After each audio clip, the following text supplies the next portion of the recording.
Theme song. Oh, can this hear me on the microphone? I'm not sure if I have that set. I can. Okay. May need to move that or turn it up.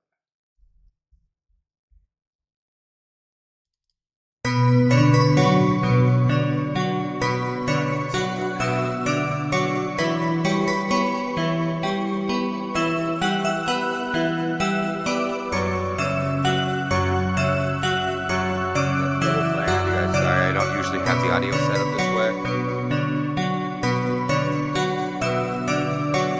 For our cat balls to go off. That one's set on my altar. I'll show you the altar.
Hello, hello, hello. As you can see, if I've been away for a while, we have something new we're trying. In the background here, you can see my altar, my diaper porn bun thing hanging up. I'm not going to hide that from you. I have my altar, my upside down rainbow flag. Eventually, it's going to be a good representation of the tree of life. Welcome in. This is ElDooderino, Dooder Scoot, whatever you know me by on my gaming channel. We're switching shit up to something more serious. You will be seeing this on YouTube more than here. This is Twitch is usually just for my gaming stuff or my more relaxed type stuff, but this is a serious endeavor I'm trying to undertake here. And I will be bringing another channel with the ghost hunting as well. We're gonna mix that in. As you can see, I've got a cat ball sitting here. If we can see it go off at any time.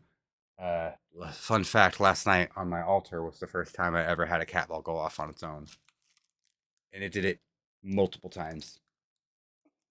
It should though. The beings and angels and spirits that I'm invoking there. I'm not going to tell you all their names because that's for me to know. You can look at my altar and look at the giant red candle in the back. You should have some good guesses. But just to drop you a hint, I can burn any color of the rainbow on that candle I want. It would still attribute to my deities, to my angels, and to my guides, and to myself. So a little bit of background on a spirituality side of me that I haven't ever talked about on here. I know you can't see me right now. I'm just trying to keep it pointed to the table because like this is a work in progress that I'm doing. Move to me so you can get me a little bit. So a little bit of background on me. First off, I think it would be important for everybody to know my specific birth chart signs. I'm not just a Sagittarius. Those of you out there who are Scorpio or Sagittarius, you may want to look at yours, and everybody else. But if you don't know much about astrology, there's what's known as the 13th or the hidden sign, Ophiuchus. I'm Sagittarius Ophiuchus. I was born literally the day before the Ophiuchus cycle starts within Sagittarius. I've lined up my chart. I already know this. I could show it to you if you want. I mean, I can tell you my basic. I should say that my basic chart would be Sagittarius Ophiuchus with my sun in Scorpio and my moon is in Aquarius and my ruling planet Jupiter is in Pisces. I remember all that. I'm just learning astrology a lot. Like I'm learning, but I'm jumping head on in. So to give you some disclaimers about what we're about to do tonight, this is going to be mostly open readings. If somebody comes into chat and wants a reading, I will do one live for free right now. I will do personal readings within 30 minutes for free because I'm just getting started. Anything over that, I'm going to have to charge you something. And as we get going, who knows how this is going to develop? Like if you want specific things related to your angels and archangels, I am learning how to make talismans. It's actually not that complicated. I think the more complicated part is developing a relationship with those specific angels. So, just to give you a brief breakdown on that, tonight we're just getting started. I'm not using the custom deck of random influence cards that I've put together. That's something that's going to be more probably done on a personal level, especially on since I'm going to do this on YouTube. Some of those cards may not be YouTube friendly because it does involve a kink. Speaking of that, this is the deck we're using. This is my primary deck. This is what I've learned with. This is what I've started with. And this is what I will continue to study probably for the rest of my life. This is what's known as, I don't even like to call this a proper tarot deck. This is called the Book of Thoth. Yes, that Book of Thoth. No, I do not practice Telema. Although I'm getting heavily inspired by the creator of this deck. A very misunderstood man.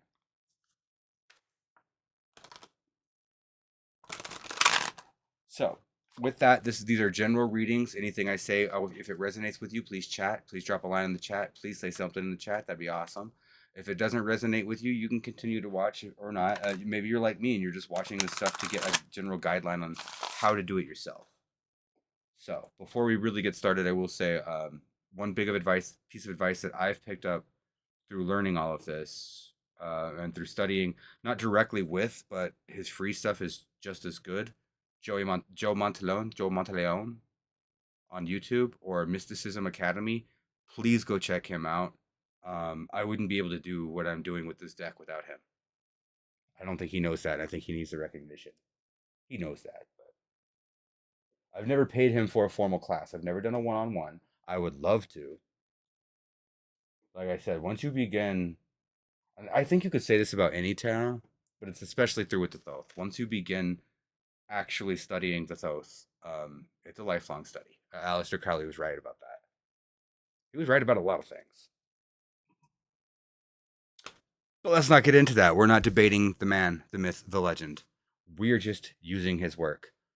Um, and you're gonna see me adapt this into my ghost hunting because it's one of the things I want to do. Is not, I don't want to ghost hunt to prove that ghosts are real. If you're watching my shit, you either already believe that or you want to or you toy with the idea. I will tell you right now, this is 100% real. All of this is real. The spirit world exists. We are reborn. You can access Kundalini. The tree of life is real. The holy tetragrammaton is real. However you want to perceive the tetragrammaton yourself. I really like to base it off of Kabbalah, which is another system I'm learning. This you have to understand. I am putting in like years worth of information and study that I've kind of crammed it all into my head in the last couple of weeks.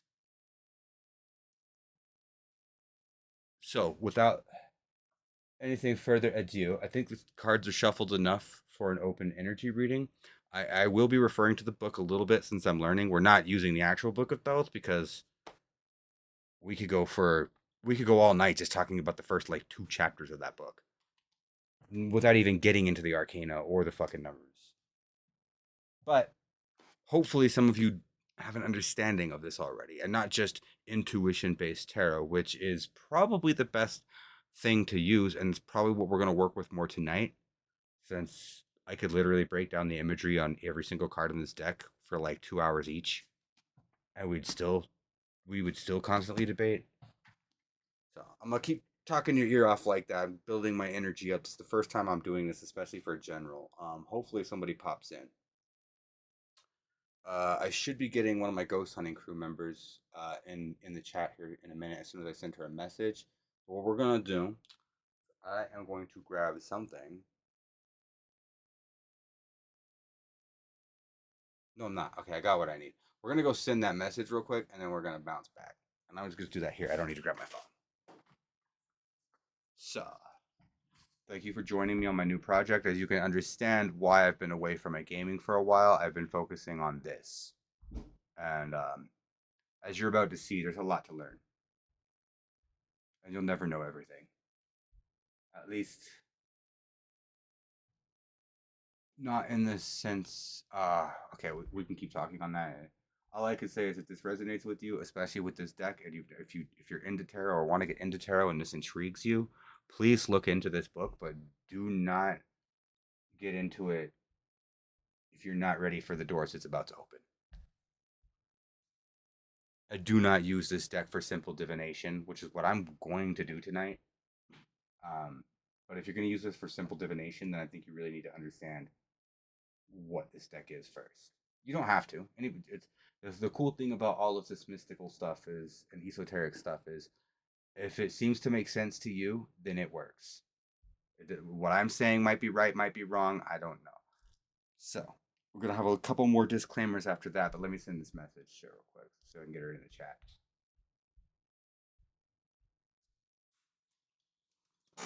And I stupidly burned myself on my altar because I fucking lit a candle wrong and caught on fire. That was my fault. I don't know. Maybe I angered Venus.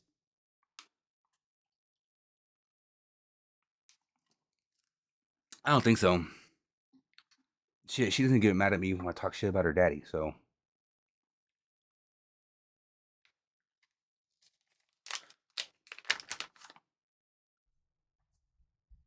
if anybody wants guidance with this or anything, please reach out to me as well.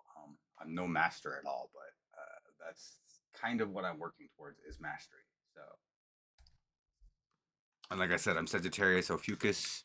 I'll give you all my zodiac signs right now. Sagittarius Ophiuchus, you're the rabbit, Native American zodiac owl.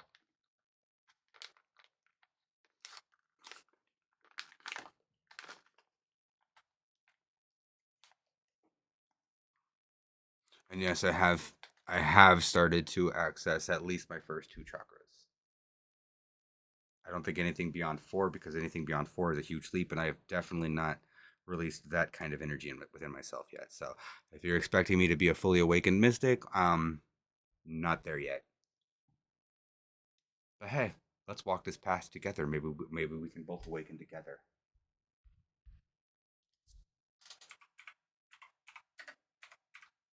So before we really get started, I'm just gonna put myself into the Deuter mindset. My energy right. I've done a cleansing ritual. I bathed in sea salt and stuff tonight for one of my guides' daily rituals that I do. I will not. I've already mentioned Venus. I don't know if I'm gonna mention my other guides right now in the first video. Not everybody has guides like I do. Which isn't to say anybody's better or anything than either or. Like I don't like the YouTube videos that call you the chosen one or whatever. That's very arrogant. Nobody's chosen more than anybody else, and you can really understand that by reading the Kabbalah.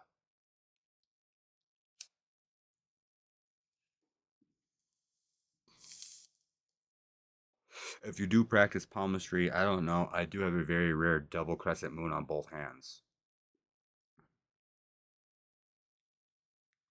Apparently, that marks me as part of the lineage of ancient Atlantis. Take that for what you will. I'm just throwing some facts that I've learned out there while we smoke this bowl. Oh, I didn't put my other energy herb on here. Hang on a second. We're just smoking cannabis. We can't do just cannabis for this. Some people would advise not to be intoxicated. Some people, like the guy who wrote this deck, or created this deck, he didn't write it. Thoth wrote this. Thoth, Thoth, Thoth, Tehute, however you want to say his name. Those are all correct ways to say it. It's kind of like, pronouncing the name of God. Yohe Vathe. Yo, yeah, Yohe Vathe. But that's just the Godhead for Aries. See? And I'm already giving you information that Joe charges for. We could discuss the true name of God all day long, but I really like the way it's explained in astrology. And Archangel Michael agrees. I think he seems to be nodding and agreeing, saying, "Mm-hmm. That's a very good way to put it."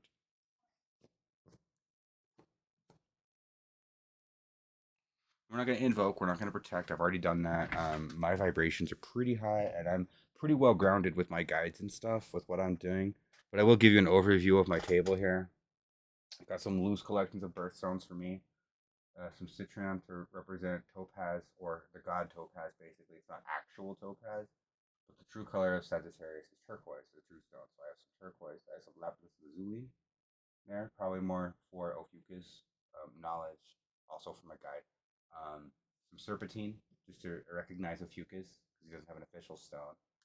Some labradorite, because it looks cool. I have some hair from my mama kitten that passed away a few months ago. Very big part of all of this for me. And I have spirit quartz in there with her. Some purple amethyst and another turquoise, part of my birthstones. And then I have my guide stones here. See if you can tell me who my guides are based off of what I have. I have 2 moonstones, a pink opal, and a lavender. 2 guides, both deities.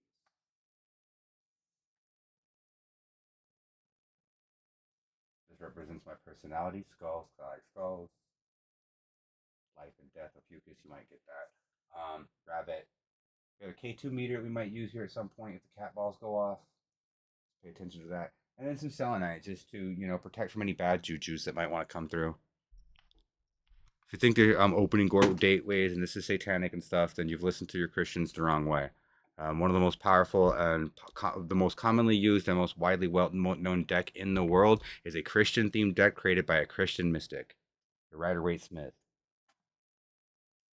I'm probably going to get my own copy of it because it's a very good deck, and I like the way he interprets the medieval tarot a little closer than this does. In fact, a lot of the book, Crowley likes to go out of his way sometimes to just talk shit on his opinions of the medieval tarot and what they did wrong.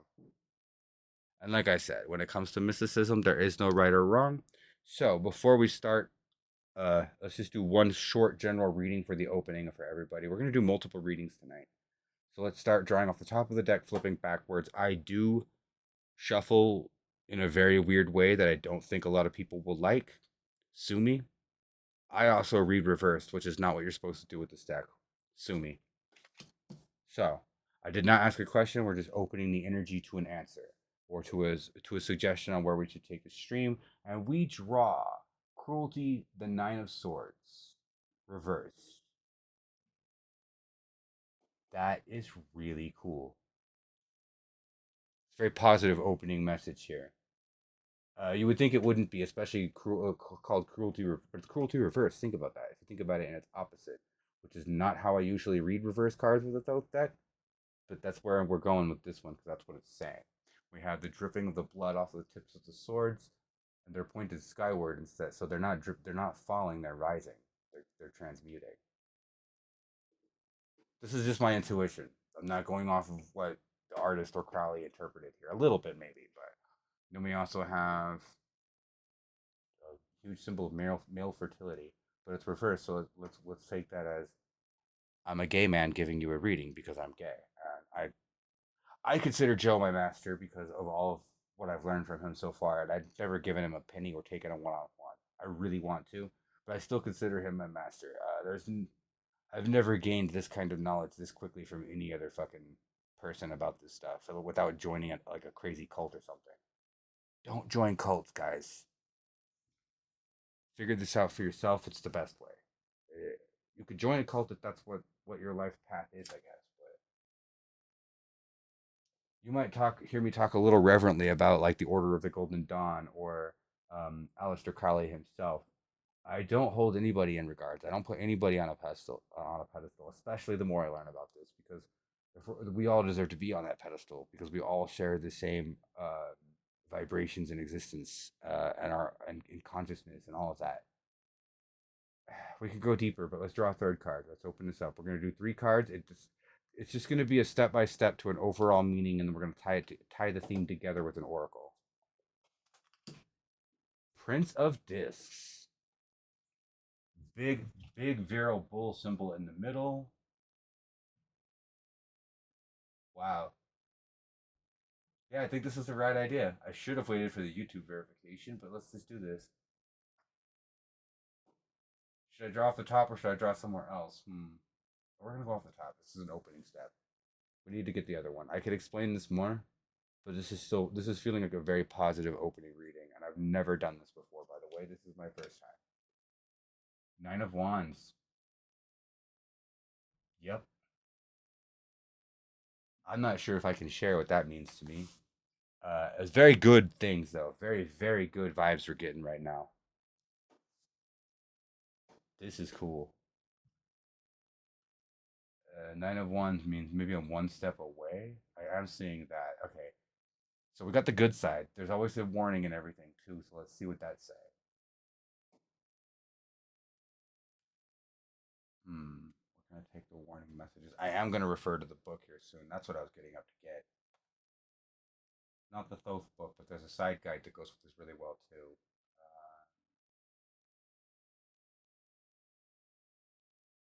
Hmm, that's a pretty deep meaning. Okay, I'm not sure if I can elaborate on that either. Not because it's like too personal. I mean, it is, but it's just it'd be too much information to have to give you all about what's going on in my own mind as I learn this stuff.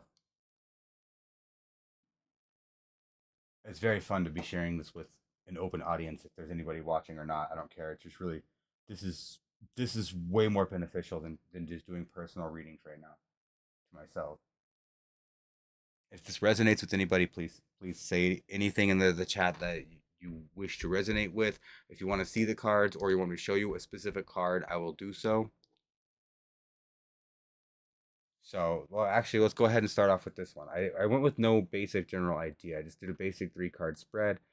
Um, it's basically just like I don't know, behind door number one, behind door number two, behind door number three, but those are gonna open door number four if that makes sense for the stream for the next reading or whatever. Just I'm just working with how I feel and with what I've learned. So the first door we opened was the Nine of Wands reversed, and in Crowley's deck, oh, the paintings on this are so good. If anybody could ever find me an original to any card in this deck, I will pay a fucking king's ransom for an original fucking canvas of one of her paintings.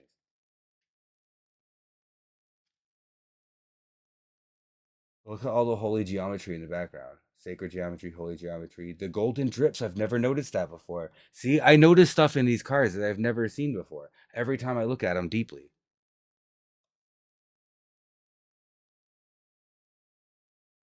Again, if anybody thinks this is magic, it is. But I always tell people it's not. This is psychology. They're the same thing, guys. Psychology, physics. Magic isn't what you think it is. It's not magical fireballs. It's not the way video games and movies and fucking religions tell you. It is kind of the way religions tell you. Religions almost got it right. Christianity really fucked that up though. I have a love-hate relationship with Christianity, so let's not get into that. Ooh, the green. Ooh, that's nice. I like this. And then this could be like a warning, like don't go seeking wealth.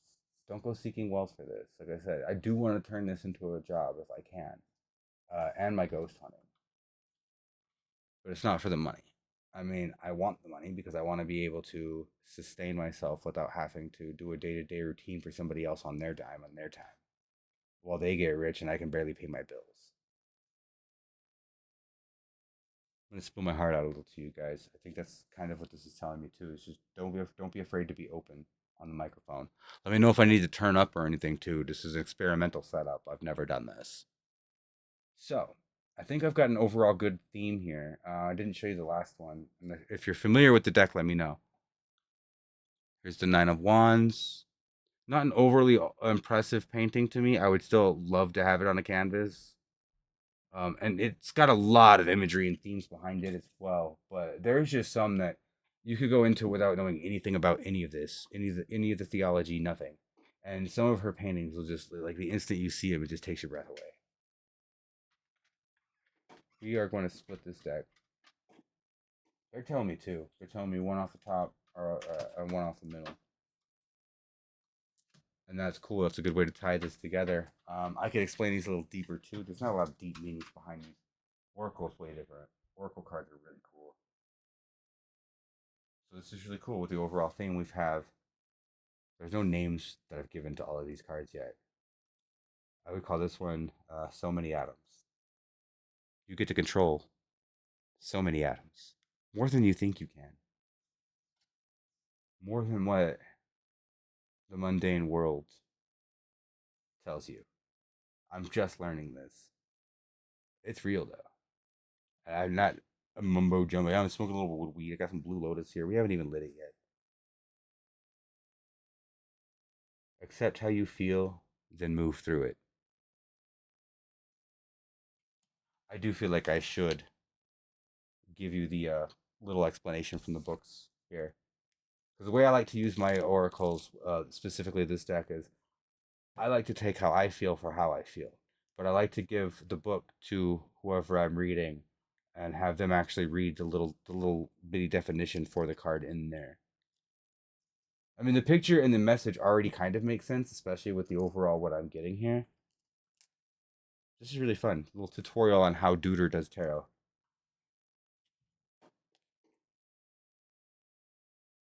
So, you could do this anyway. I like to let my readers shuffle my decks when they're asking their question. A lot of people say that's a no-no. I'll let them draw the cards, which people say that's a no-no too. But that depends on what we're doing. I've done that once with this deck. I don't think I ever will. I think if I do that, it's going to be with a much more light-hearted style deck or book because I don't. I like I said, I consider this deck to be the Book of Thoth. It's not just the tarot deck. It's the Book of Thoth, and it's a beautiful, beautiful map of the entire universe, life, creation, death, everything. Everything, everywhere, all at once. That's this deck in a much more sexy manner because it's Aleister Crowley, who I don't actually find to be that sexy. When he does this stuff, I think it just looks goofy. I know it's like certain neural pathways and stuff. It just looks goofy.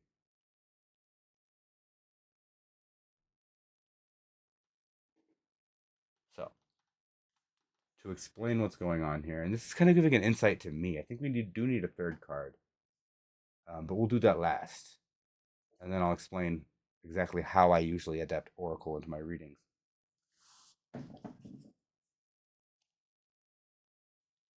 So, you are an insanely complex being. You might as well be a galaxy. You are. You're more than that. You're a universe. You're a part of a universe that creates itself over and over. See? See how that ties in? These two decks go together so well, especially in the modern era. Don't focus on what you have no control over. Be grateful for what you do have control over. And that's a lot more than you think. That's something I'm starting to learn too. You can manifest physical reality.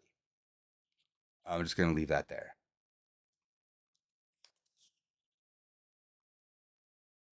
Countless miraculous cells, all vibrating in unity. Oh wow. There's so much going on in just that sentence. That was not meant for just the camera. That was meant for me. That was meant for you. That's a very strong sentence. I might want to put that on something.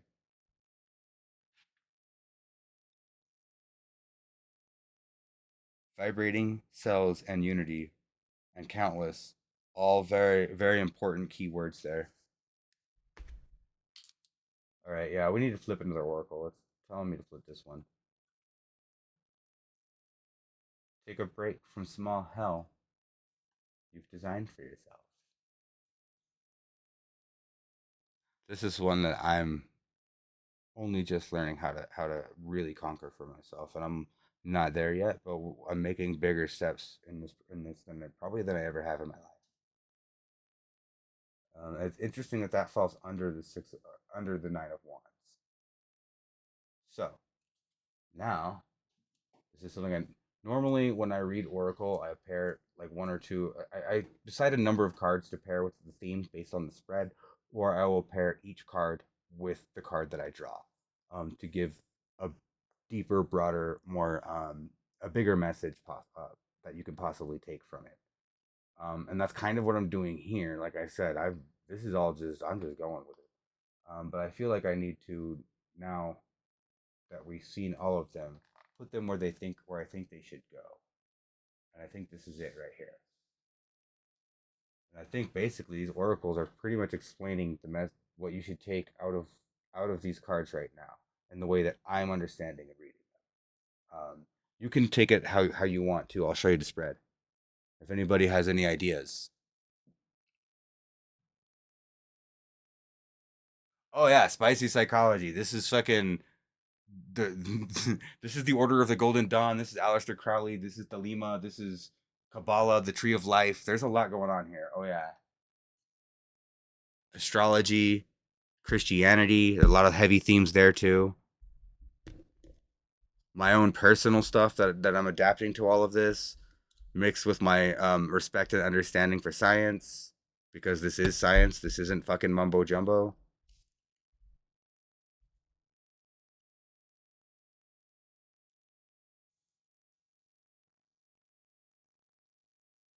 So I'll read the oracle cards in order. That's not what the whole reading means, but if we were to dumb it down into very simple terms, I think that's what we could take from it. Take a break from small hell.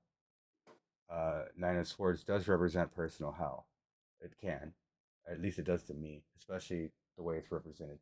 Um, you get to control so many atoms, especially with the Prince of Discs, because Prince of Discs is of Earth, and this is where we differ from regular tarot. In this deck, the princes are the princes are ruled by air, so he's of earth, but he's also air instead of fire like they are. I think it's fire, and in like the Rider Waite Smith and like traditional medieval tarot. And I really like that twist. That's how I usually read the tarot, and it makes perfect sense with this oracle card. And then overall strength, Nine of Wands, and the arrow of Sagittarius. You know where to point it.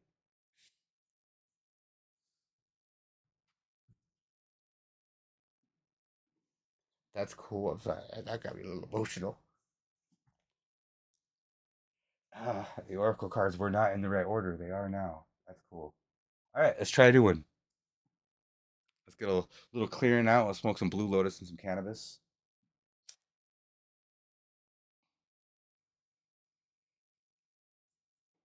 I know you don't see me on camera and you can barely see my table.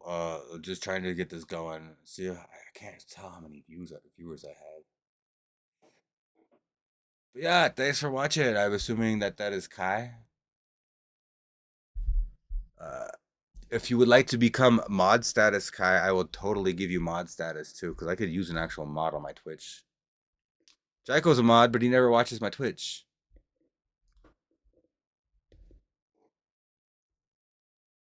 And what I'm trying to do here is a lot more important than just my normal gaming stuff.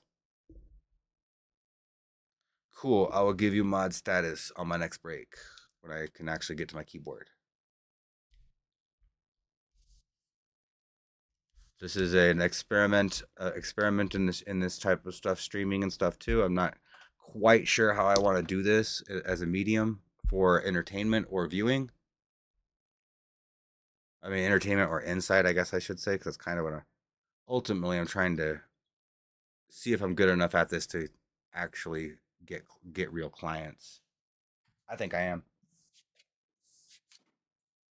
but it doesn't matter what I think. I need people in the chat to I'm willing to do personal style readings if anybody's watching too. I didn't put that out there, but we are on a live stream, so if you do want to have a personal something read, it's going to be explained in a public manner right now. So not a super deep personal, you know. And I will offer any personal reading for free as long as it's within 30 minutes. Anything over 30 minutes I will have to charge for because that's gonna require both of us to dedicate. Hard to explain. But those are my opening offers. Feel free to DM me here or leave me a whisper or I don't know if I have my email posted on my bio. I do. I think I have my YouTube, so you could go to my YouTube and leave a message there as well if you would like a free reading. Anything up to 30 minutes is free. Anything after 30 minutes, um, probably around. I'm thinking $60 an hour, maybe. I'm willing to go cheaper than that for now too.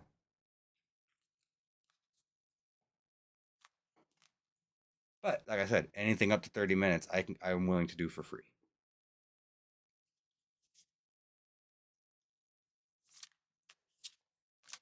If anybody wishes to discuss or debate, I would love to do that. I won't charge for that either.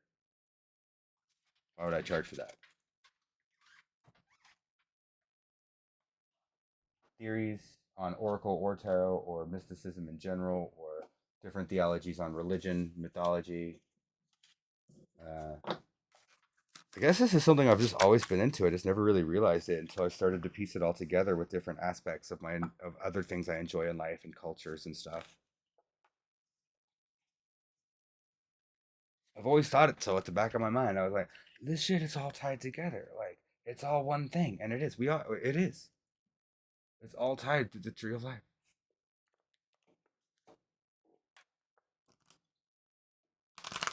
To the holy tetragrammaton. Or the divine tetragrammaton, whatever you want to refer to it as. I like to call it holy just because it just comes out easier. It, him, she. Aleister Crowley likes to portray it as a she. I think of it as a he. I'm gay though, so maybe that's why. I don't know. She makes more sense. Knew it.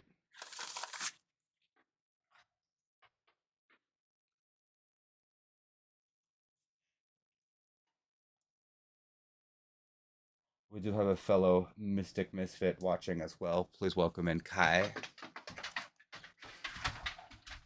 Or Pigeon Source RX34. I don't know what you want to be called on Twitch. But in our ghost hunting, I'm going to refer to you as Kai. Because I think our furry names is what we should go by.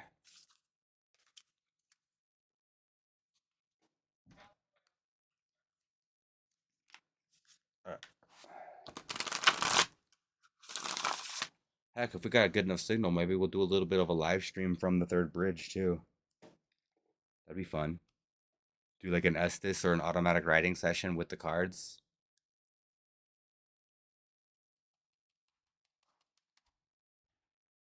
All right.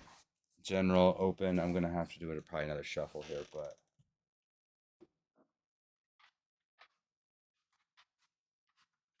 oh, burger's ready. This one, no, this one's yours right I All right, Fab. I'm gonna stuff my craw while we do this one.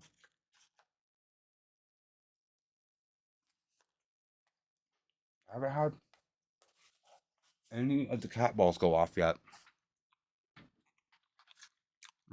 Ooh, I could eat and talk since my face isn't on camera. Yeah.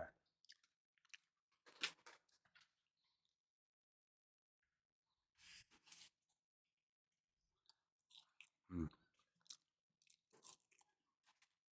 So, that was a very wordy, talkative, excited introduction into what I'm trying to do. I will slow it down, be a little bit more precise, but I'm really enthusiastic, as you can tell.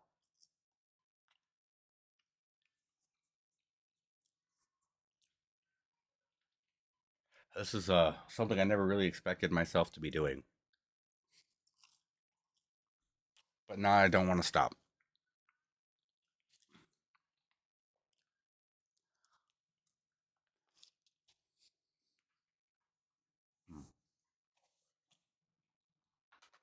Not a very tasty piece of chicken.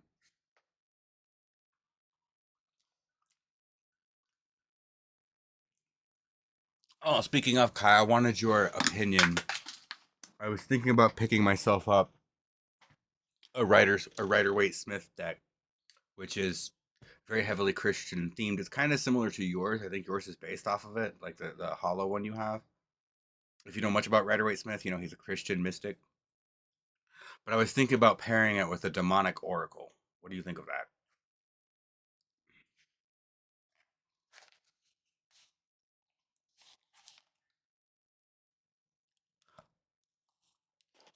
Demonic. I don't really like the term demon, but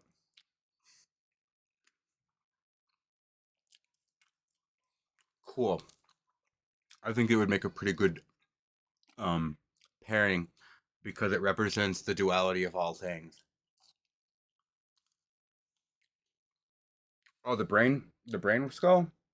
You can get them online, I think. I got the last one that the store had. The store I go to here, Ritual Craft.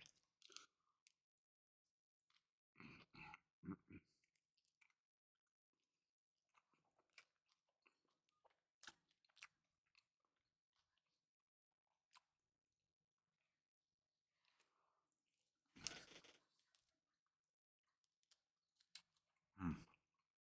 Yeah, the second one I have. Oh, sorry, my mouth was full. It's so juicy. The second one I have coming, Oracle wise, is Egyptian Gods. I'm excited to use that one, especially with the Thoth deck.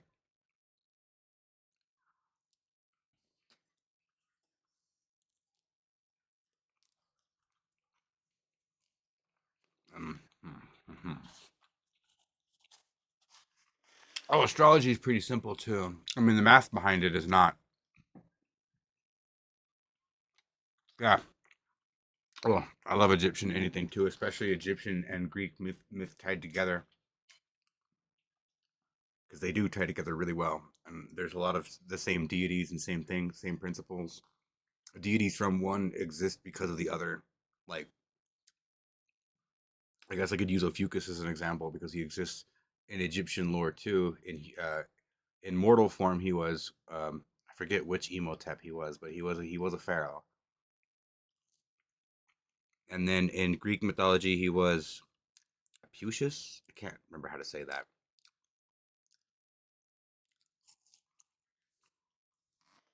It's kind of funny that my first interest in all of this was through necromancy because in a way Ophiuchus was like one of the best necromancers ever.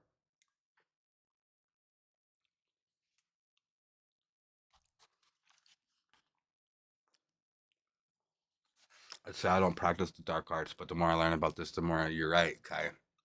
There is no such thing as hell. Not in the sense of the way of the Tetragrammaton. I mean, we can create our own. The cards are telling me that.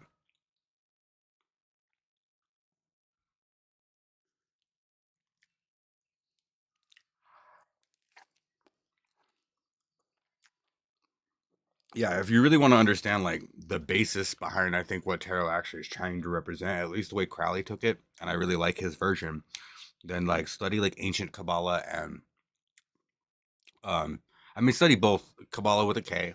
That's ancient like Jewish mysticism, and then Kabbalah with a Q is like that adapted into like Western Hermeticism and esotericism. Like I know what I'm talking about here.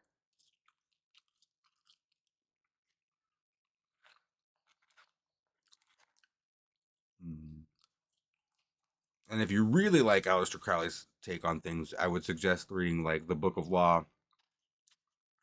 That's something I'm getting into. If you really want to, if it just really resonates with you, I would recommend reading the Emerald Tablets.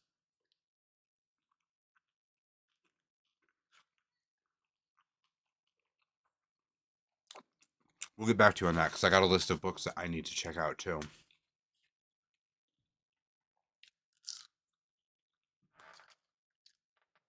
Earth is only currently hell because the collective consciousness has created it. People need to meditate more and study more and ask the questions within themselves that leads you to a path like this. I don't know how to explain that without sounding hoity-toity, so or like crazy. You get it because you've done that. You also follow the same path. We're mystical misfits.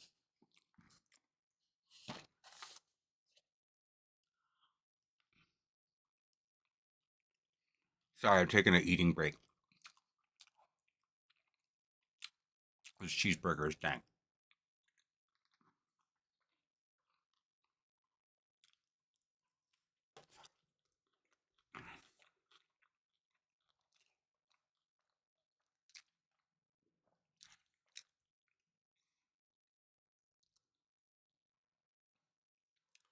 Mm. Greek, Egyptian, Mesopotamia. You really need to throw in ancient Jews in there too. And as much as I hate to admit it, Buddhism, but Buddhism does kind of throw a lot of this in the trash. But it's very important in Eastern esotericism.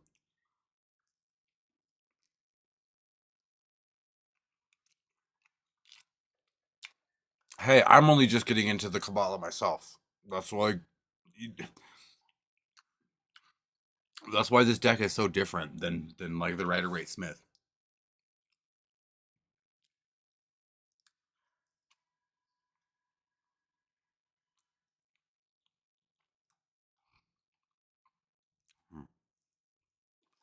But a lot of the questions humans constantly have asked themselves through the centuries, like once you actually really start to understand the Kabbalah and the concept of the Tree of Life and the Tetragrammaton, which is God, by the way,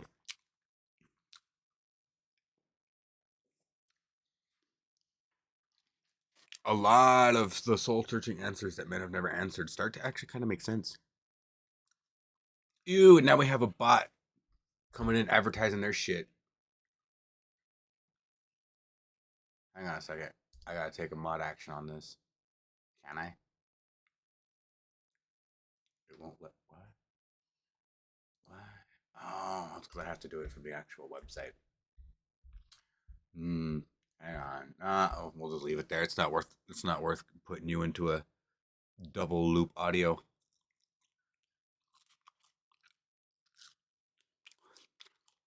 But I guess you guys can go get fucking bot views on there if you need bot views. Good luck with that because Twitch is cracking down.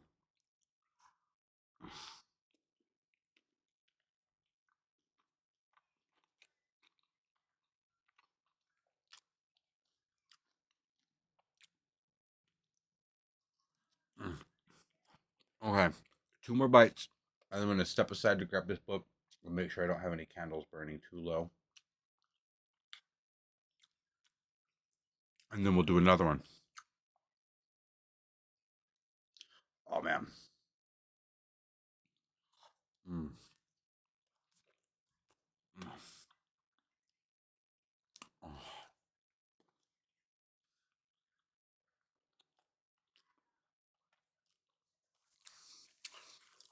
Oh, no worries.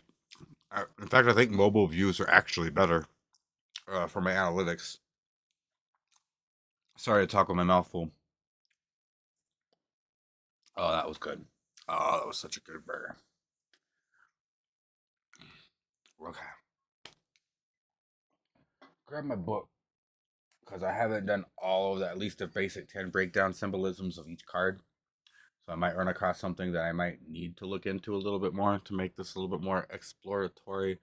I'm leaving the camera on the table for now. I'll probably move it around. This is an experiment. We're just trying to find what works. I actually kind of like this setup, so, and it is not difficult to change from my normal computer setup. I have a little bit of beer. Some people say you should do this shit 100% sober. Some people, Aleister Crowley, which is ironic because Thoth himself would say to be sober, but Crowley, no, he was all about those human vices. Maybe not 100% everything, but we're not doing nothing bad. We're having a beer with a little cannabis, some moon blend, and some blue lotus. And maybe as the evening progresses, I might add a little lavender to that.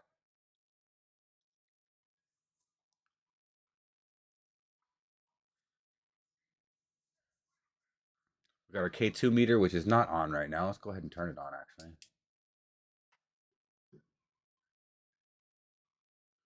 See if we can mix this to. Oh, yep. Well, that could be getting my computer's energy. It's a little close. Let's give it a baseline.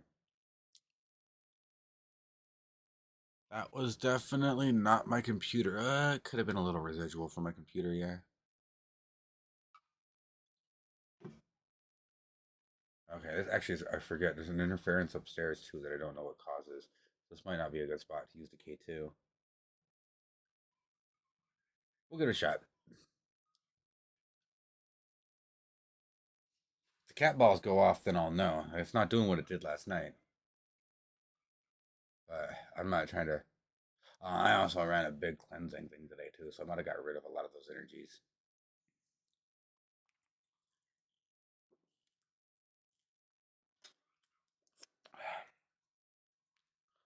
I didn't do a proper banishment. I wasn't trying to super cleanse here. Kind of agree with the astrology guy I've been reading. You don't need to do the full banishment that they use in the Golden Dawn. It cleans too well.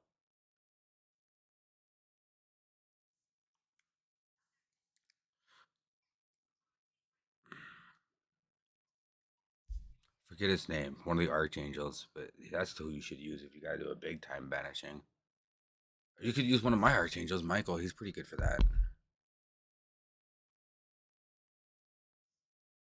Or one of the archangels, my archangel, like I rule. No, one of the archangels who rules over the specific dominion of my sign.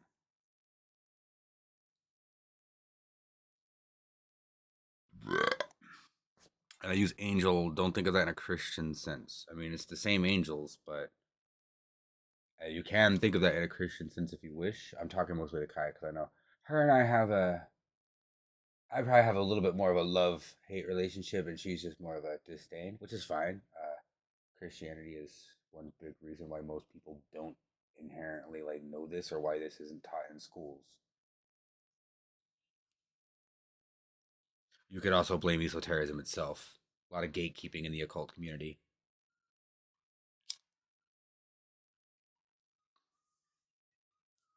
See, somebody agrees here. Gate 2 spike it a little bit.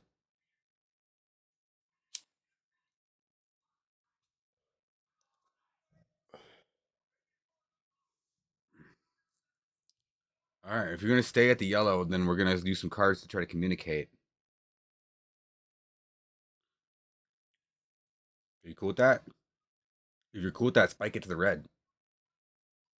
Because anything at the yellow, where you're positioned, might make me think it's an interference from the field between my computer and whatever is causing the same field upstairs, TV or something like that. Here, let's go ahead and move you to a different spot then. I still need to be on camera though. A little better maybe.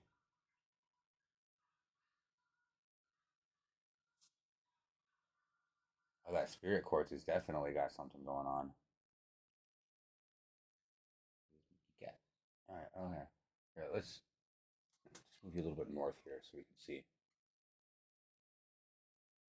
Is that still on camera? Yeah, you can still see it going. All right. All right. All right. We're staying at the yellow, so that means you're ready. Bottom side or top flip? What should we do?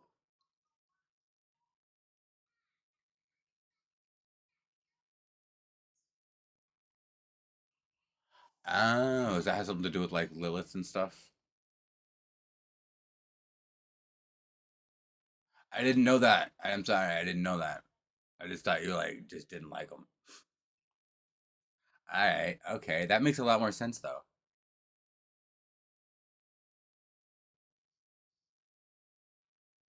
Ooh, that's why we're good together in a group then. 'Cause I can work with those energies.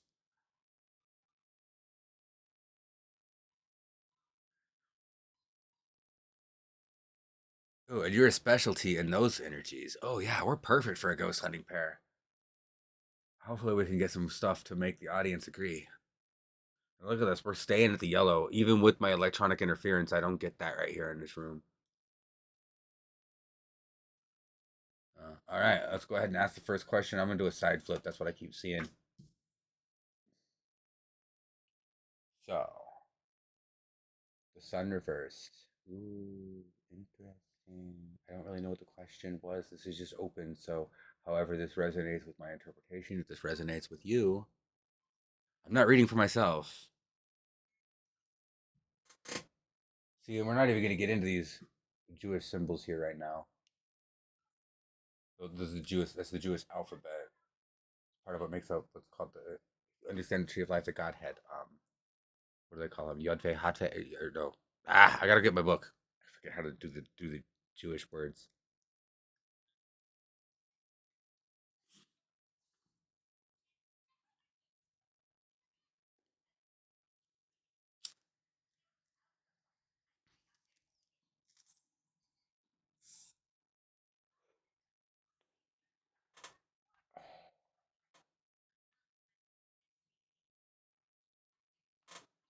All right, I gotta grab a couple things here.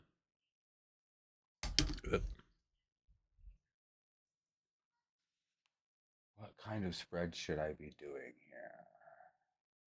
Oh, I know which one we're using.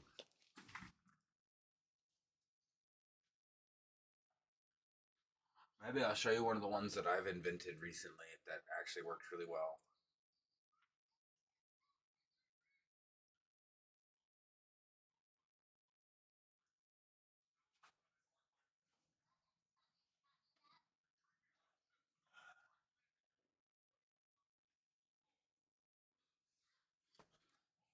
So it's kind of cool that you like learned how to do this intuitively, which I've been told by a lot of other teachers and stuff that that's actually the best way. So if there's anybody tuning in who wants to get into this, who doesn't, who feels a little overwhelmed by reading the book, you don't need to do that. Just start looking at the cards and seeing how you feel and how they make you feel, with however you seek guidance or answers or whatever you do with them. Um, that it will probably actually lead you to more authentic results than most of the professional psychics out there charging for this.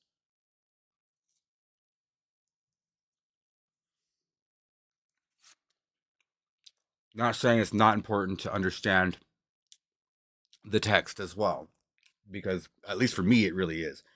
But there's like I said, there's no right or wrong way to do this. See? Oh wow. All right, so we're gonna do the sun reversed. First of all, I wanted to give you one of the unpronounceable names of God, since we were talking about that. I don't know if I should explain why it's fun to say the unpronounceable name, but the one that most people use, the one that you'll see my teacher, I like to call him my teacher anyway, use is Yod He Vav He. Those are the five major letters, or the five major letters or words of the Hebrew alphabet. I don't know. The Hebrew alphabet still confuses the crap out of me. But Yohe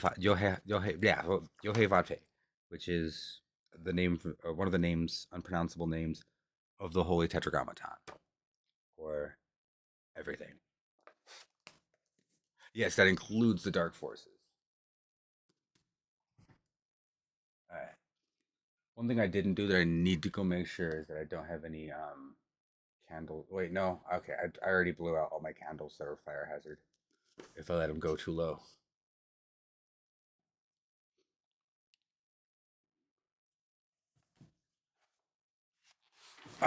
Okay, well, let's get into this one.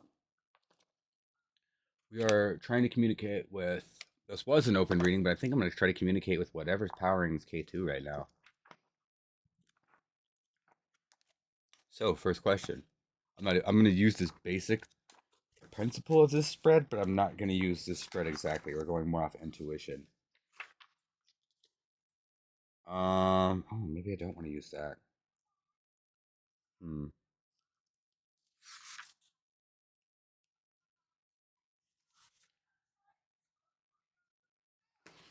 I want to use 4, but I don't know how I want to use them.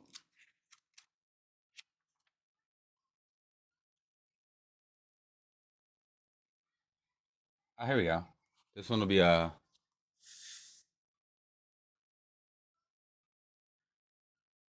since we're trying to mix up with ghost hunting, let's call this one "Who Are You?"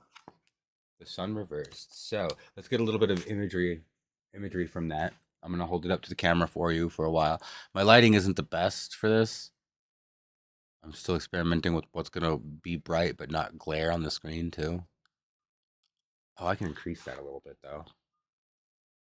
But and see like the yeah. Let me give you some better lighting while we answer this one. Please don't leave the K2 spirit. Um, I'm not ignoring you, but we are trying to do this for an audience, so I want them to be able to see the card as well, and get a little bit better imagery of the color of the card. Oh yeah, we're doing this reversed. So we're doing this reversed. Again, this is not even with regular tarot. A lot of people do not do reversed, and reverse doesn't necessarily mean the opposite either.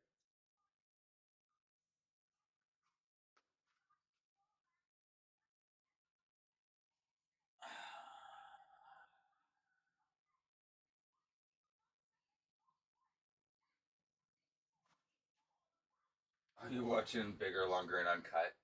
Yeah. Nice. I'm sorry. I'm not too sorry. I'm hoping I can draw some strangers in because I feel like I got a good setup. It looks cool on the camera. I'm not just bullshitting with this theory either.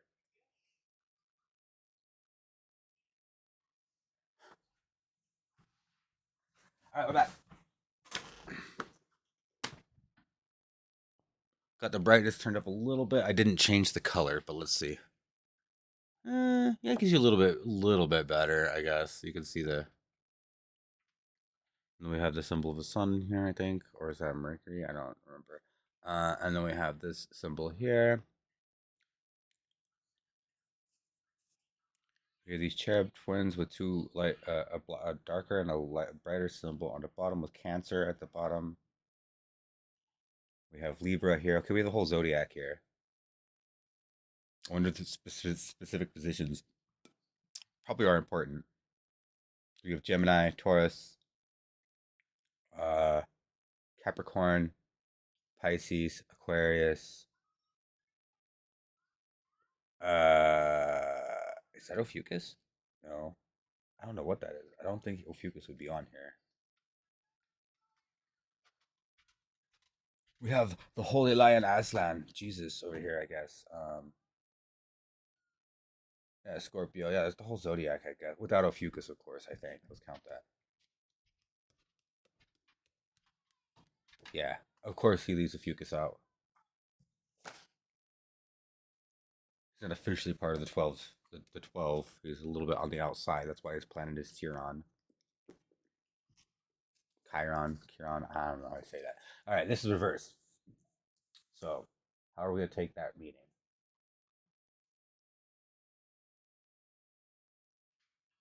Is this Ophiuchus energy we're talking to? Since this is reverse, and I've just been talking about the whole zodiac representation on here mostly. Is this a fellow Ophiuchus synergy? If so, spike it to yellow. If not, keep it at a solid 1 green. It's spiking to yellow, so all right. Hmm.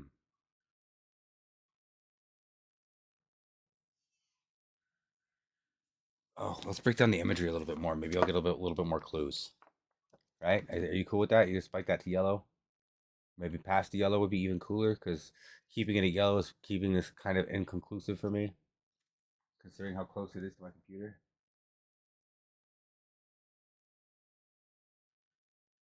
Okay, no, that's weird. Seeing that I put it on the card and it starts going again. Are we just talking to the essence of this card? Oh, oh. I don't know if I'm going to hint on that topic further. That's very cool. That's something that I think you should save for some personal insight readings and stuff.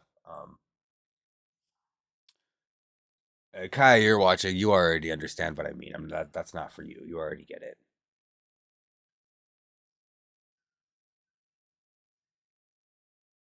Spirit agrees. So on to the next card then. Since we've already figured out who you are. No, I still want to look at some of the more of the imagery a little deeper. So we're looking at the sun, which I don't believe I've ever drawn in a reading before. For myself, anyway.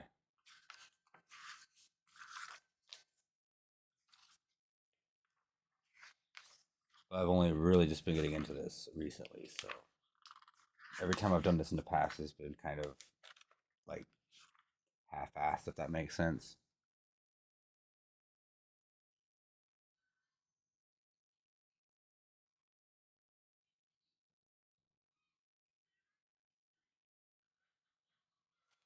All right.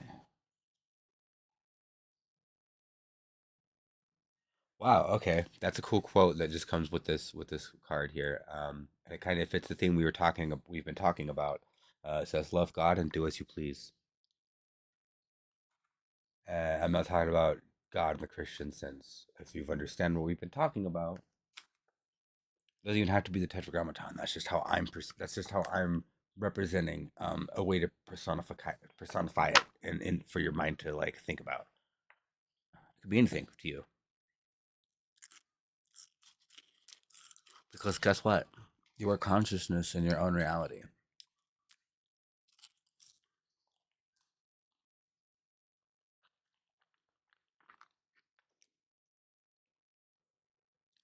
The Winged Children was one I wanted to look at. Without ego, but also self conscious. Okay, that could be part of the warning of this one if we were going to read it that way. We're not reading it that way. Oh, wow. It's going to yellow. Way more powerful now. Can you go past the yellow? Maybe if we draw another card?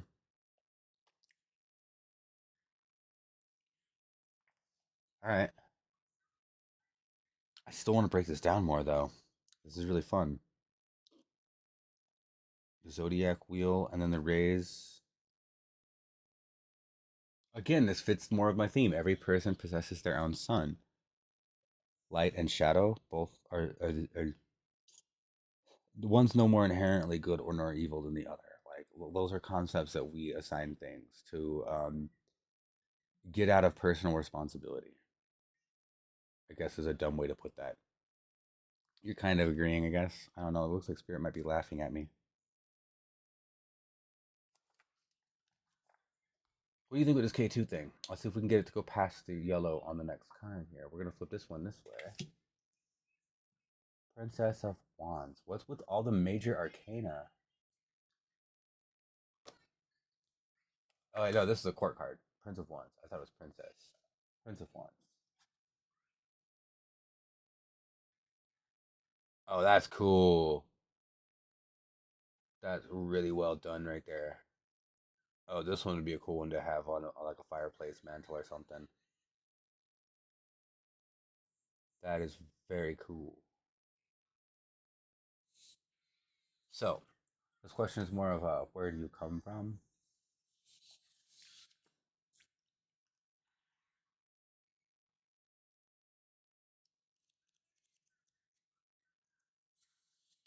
Prince of Wands. Oh yeah, I need to show this to the camera. You guys got to get your own feel for the card as well. If you can see it really well, I can change the lighting. I just really like the setup I have, but it doesn't really let you see the cards very well. You can also just find a Google image of this card if you wish. Um, the Book of Thoth, Egyptian Tarot.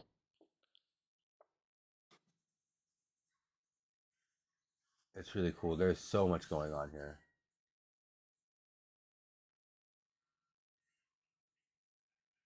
I really want to see these in actual brush strokes or whatever she used.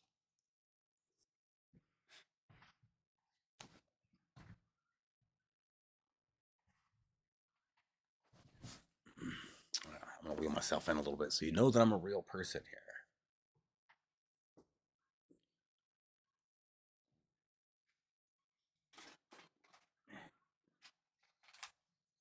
Hang on, Spirit. You're hanging out with a guy who likes to chill. We're doing this on Tuesday, so have some beer with me.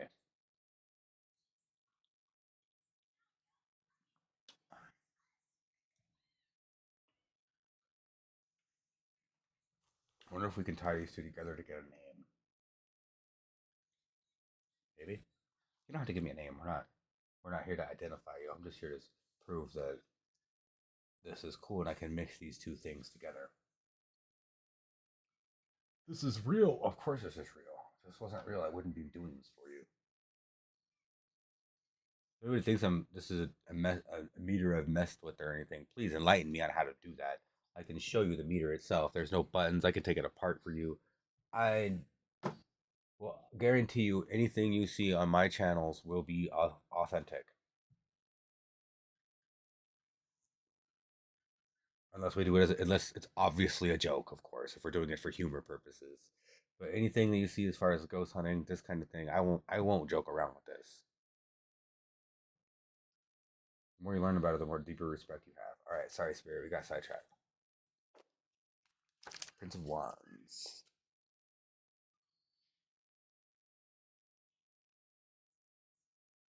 All right. Very fiery. Well, I mean, he is the Prince of Wands, after all.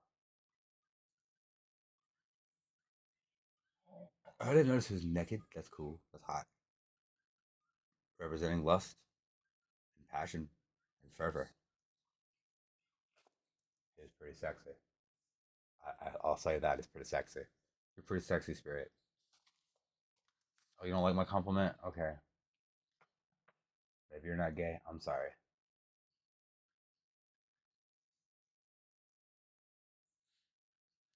We're sitting a character appearance. Interesting. It does tend to happen. Are you a lost spirit? If this develops into something further, should I bust out a Alice box? You can actually speak words while we do this too. Like words that we can hear. No? Okay, you don't. You sure about that? Alright, no Alice box. Yeah, no Alice box. It's cool. I won't do it.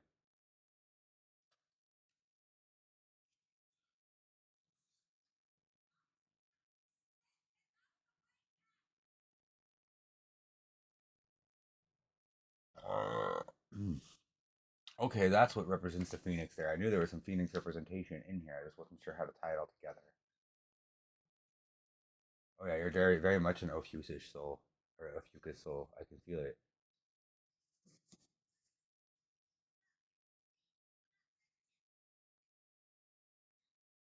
All right, all right, all right. We'll get to the next one. We'll get to the next one. What drew you in here?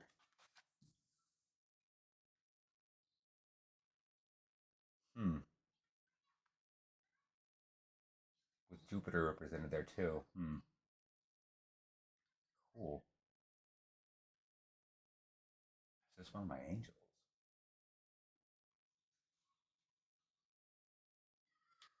It is. Interesting. Which one is it? It's not the Archangel, is it?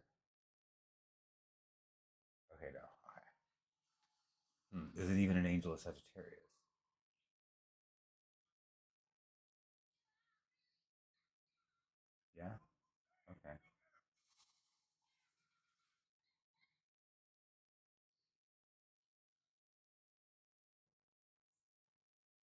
I have to break down a little bit more of that. So let's get a little personal now.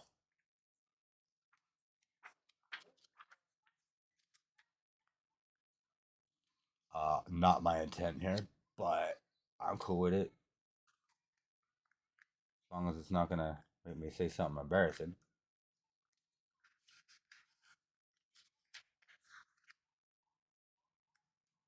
At least it wasn't that one, right? Watch me draw that on the final question.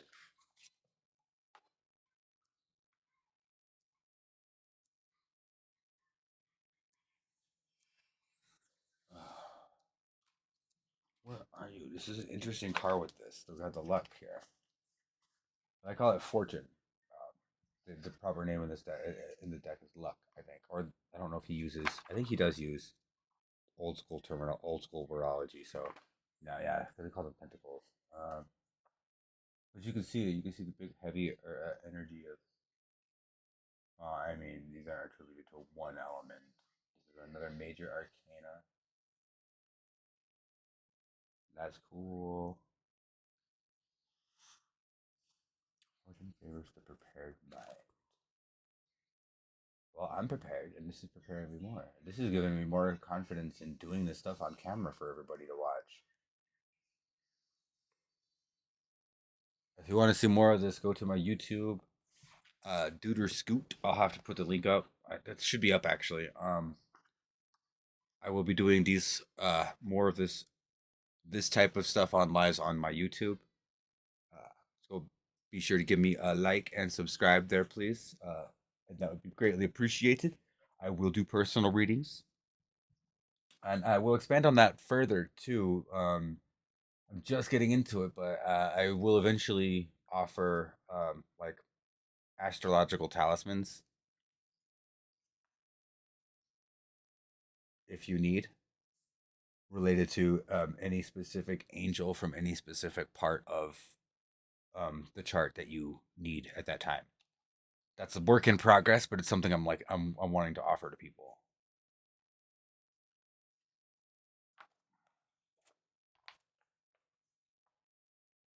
Let's start with the purple here. Wisdom. Blue, purple and blue combines with the red. Strong passion, strong concerns. Okay. They're very much like-minded spirits here.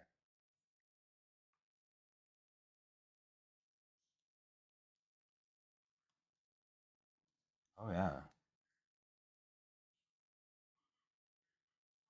This is just my energy I'm reading right now. This is somebody else. Hmm.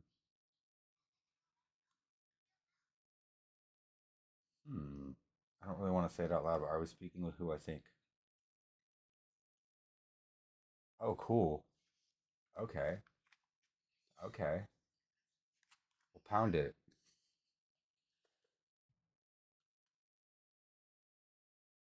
Obviously, yeah. My eyes just fell on that sentence.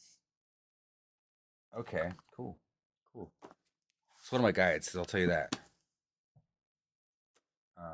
But I won't tell you their name because I want to keep that.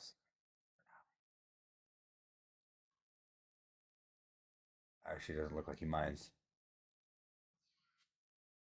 Do you mind if I tell them who you are?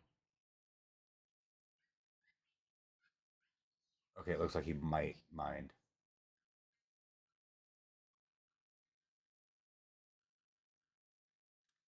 It's cool. It's cool.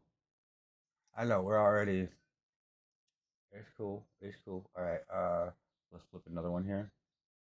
Um.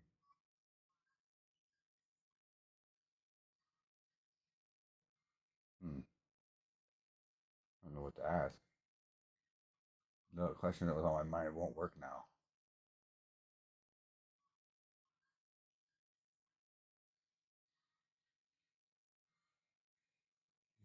What message do you have for me while we're on camera? I guess because that's what we're doing. We're trying to show the world that this is real, and anybody could do this. Six of discs. That's cool.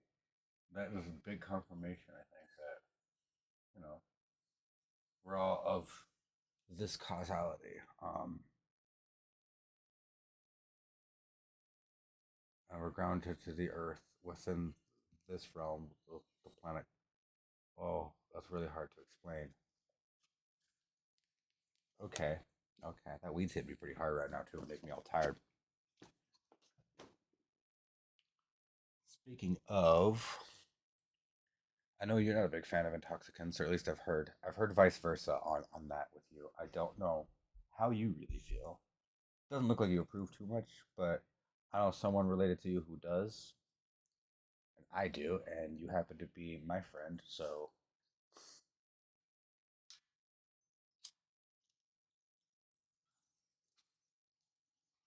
I'm sorry. This is just how we're gonna do things on my end.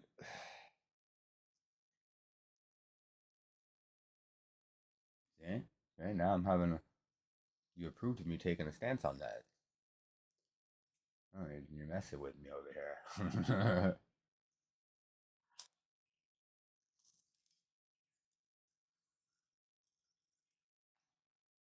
If anybody likes this, go to my YouTube, like and subscribe. We'll be doing a lot more there. We will be doing. I'll be posting maybe some more raw footage from what we did in the graveyard since it wasn't like a full length video. But we will be getting some more investigating done at the infamous Third Bridge here in Aurora, Colorado. We should be visiting that next weekend. We'll see. May even do some live there if my batteries don't drain like they did in the graveyard.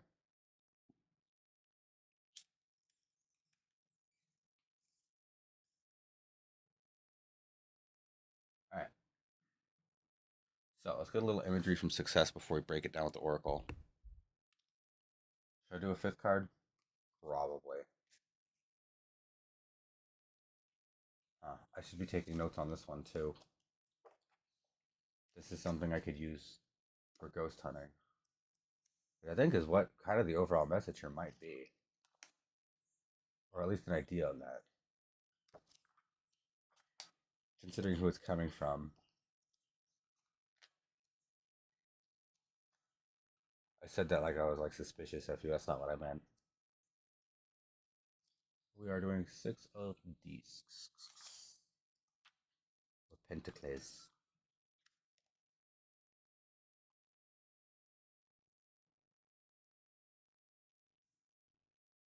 Hmm. Oh, I like that one. That's cool. Okay, so that's kind of what I was feeling too with that. Like, the ability to take what you have within and expand it outwards to share, which is one of the things we're doing tonight. This is. I was very nervous to do this. I was very apprehensive. I was like, "Will people think I'm just like another one of those nut jobs, just trying to tell you everything positive? You have abundance, 10 of Cups, always, all that shit."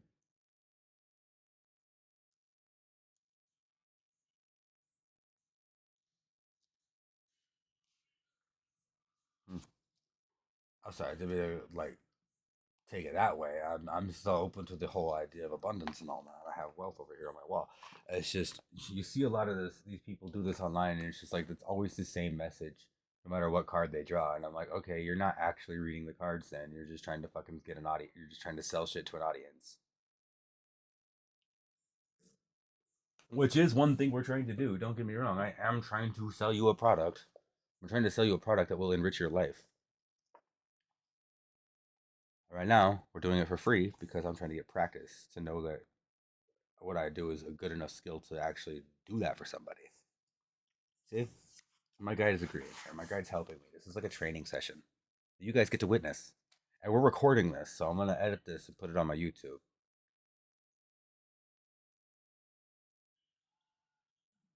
Uh, Again, this hits me with some more imagery instantly that confirms like what I'm thinking. Conscious acceptance of oneself and one's life journey. Biggest Sagittarius of you, because I know what my life journey is here, especially with the guides I have, and that's why I'm reaching out to y'all. If anybody's ever felt the way I have in life or dealt with such hardships, personal, or it doesn't really matter like how physical or emotional hard they were, but If you've always understood the world around you in a way that you don't think other people's perceive it the same, but it's always made you feel that like you're wrong,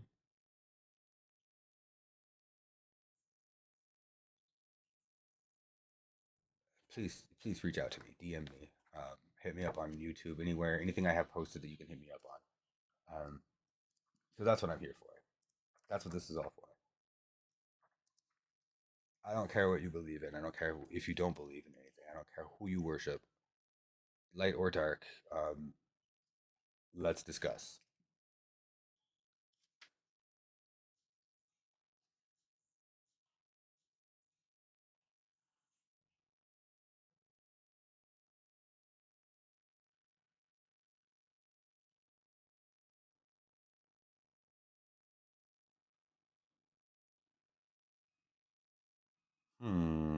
The planetary symbols are pretty strong here. We got Venus and Jupiter with Mars and Saturn.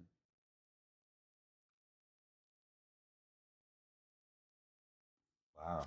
Okay, I was thinking about using a bridge style reading too, which I think is kind of what we're ultimately going for here.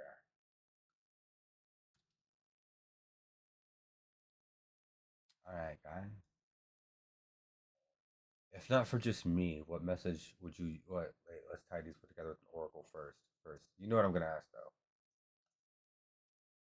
You're not supposed to be happy. Let happy sleep. Hmm. I am gonna look at a little more.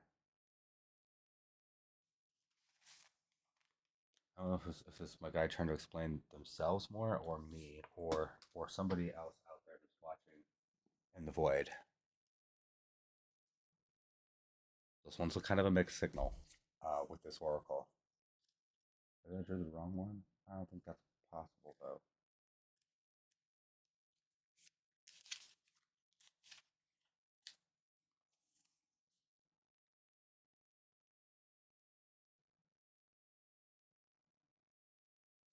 Ah, okay, okay,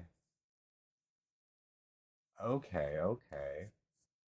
That's a big one. I think that was kind of mostly for me, or possibly any other Sagittarius out there at this time of year right now, who's been getting the same kind of cards I've been getting lately.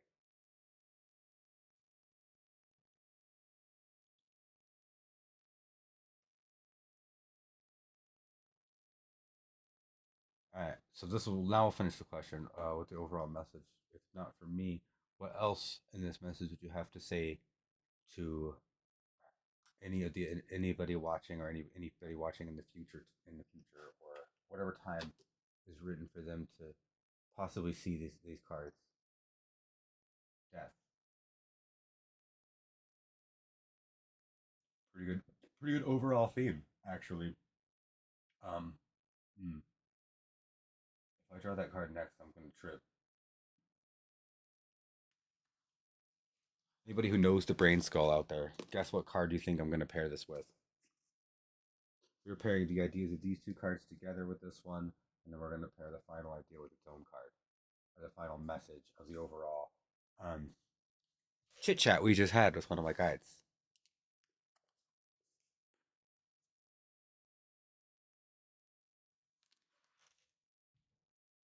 All right, we're gonna pair it now, and I didn't really give you too much of a look at this card. So these cards we drew fortune and success.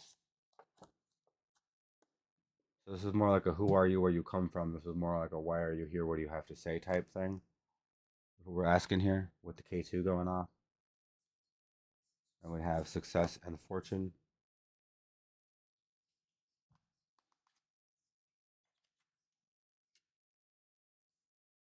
And then the overall message, if not for me, but the overall message for everybody. This could include me, this could include anybody. But, this was just an overall message from this guide.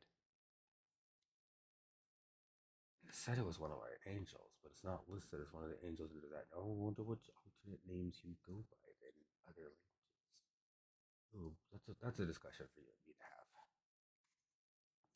And then the final card.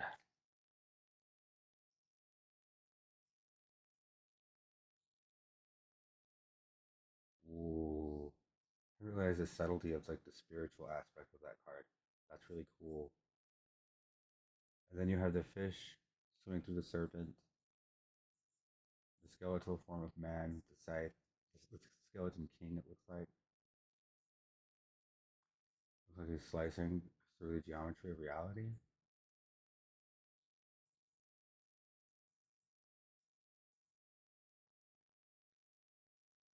This is kind of what we're going for here too. Um, um, like a transmutation of sorts, basically, if that makes sense. That's the word I'm using. Not the card I thought we were gonna get. Extremely slow, long-term growth kind of fits in with the previous message too. Have patience. The seeds you plant will grow. Is what this is saying. This is me. This is talking to me probably a little specifically, but this is also talking to anybody else out there watching who's kind of listened to what I've said or maybe has questions or wants to talk about this more further. That's cool. I'm going to adapt this as a personal spread. I just don't know what to call it. Hmm.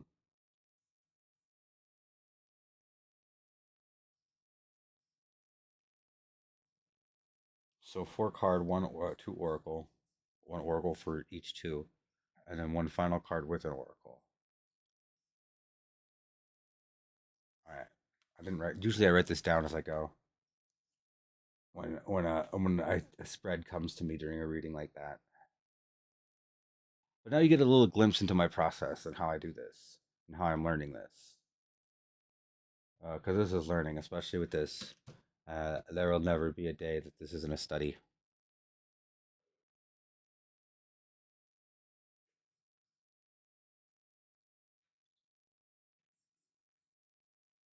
Cool. I'm getting very, very strong vibes off this reading. Not bad ones, of course. Well, maybe. There's always bad in the good and good in the bad.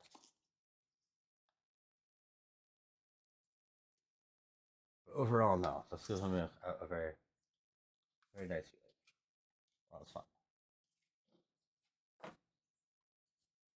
Only 712. I'm willing to go. I'm willing to go a little bit more, but I am probably going to blow out the candles at this point. Mostly because A, it's a fire hazard. B, those get expensive, and I still want to use a little bit of those energies.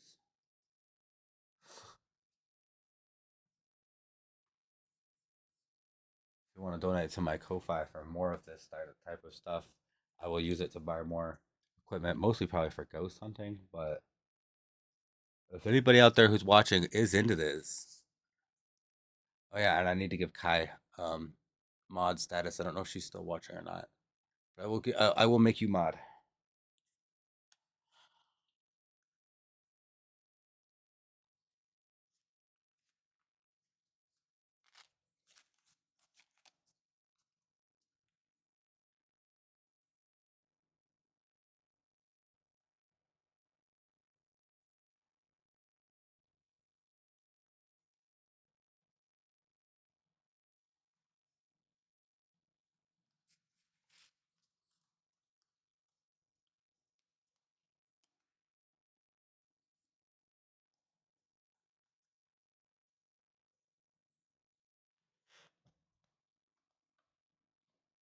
All right. Well, if anybody needs a talisman from the Infernal Divine, I guess I have a friend for you. I'm not gonna mess with my juju with that when I already know somebody who can hook you up. We are gonna be messing with that if I get a Rider Waite Smith deck though, because I am gonna pair it with a Demonic Oracle.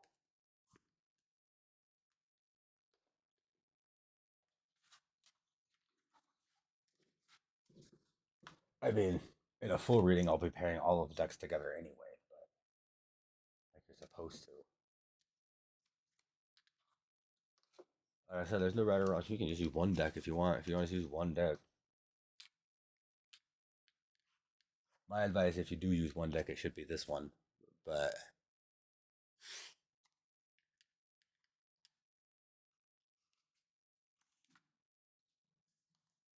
not only have I met my guys through this deck, as you've seen, we just had actual like conversation with one of them.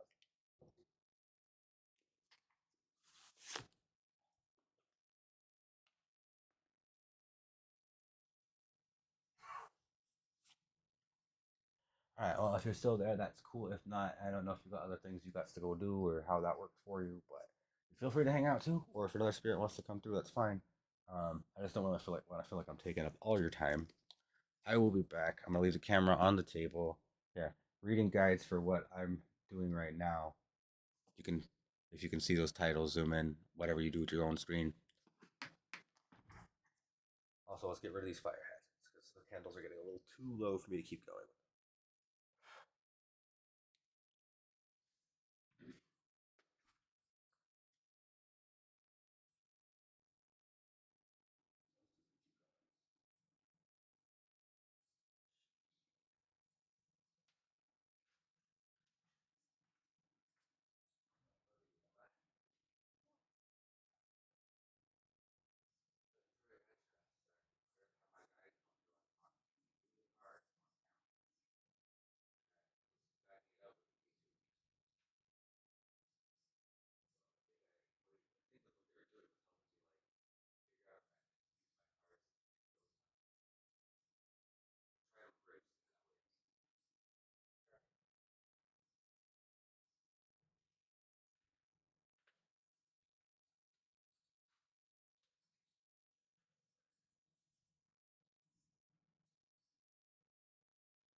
Ooh, I got a better idea. I need a D12.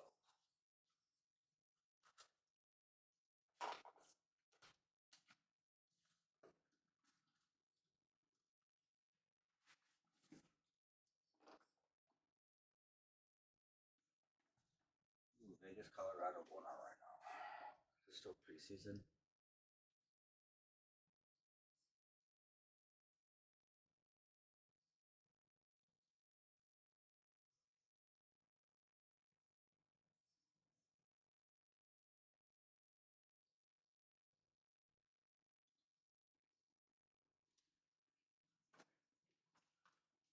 Okay. Go ahead and turn the K2 off. It's a little distracting for now. That was an interesting session.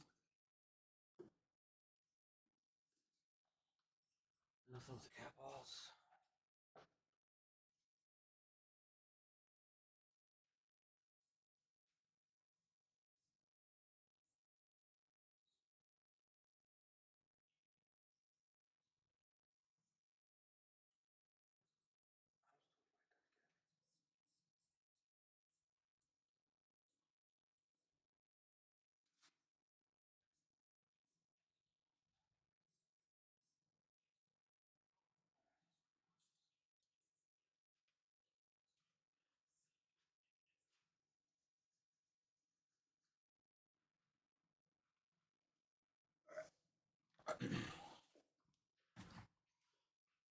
So, something new I've not done before. We're going to try. I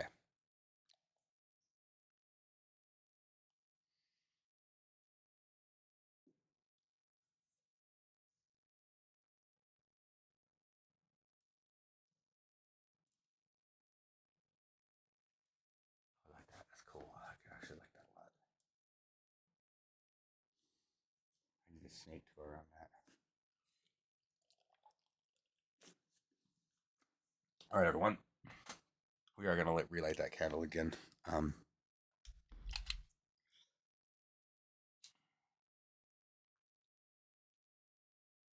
going to try something. This is an idea I haven't done before. We're going to try it.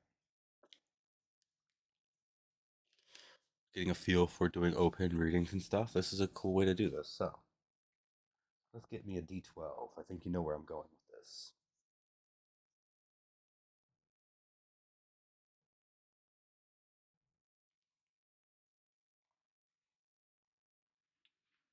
D12. Here we go. We're going to roll it in the Cthulhu box.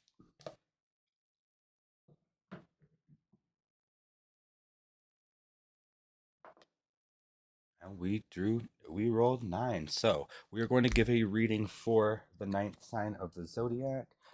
Forgive me, I'm still learning the orders and all that. I should know this, but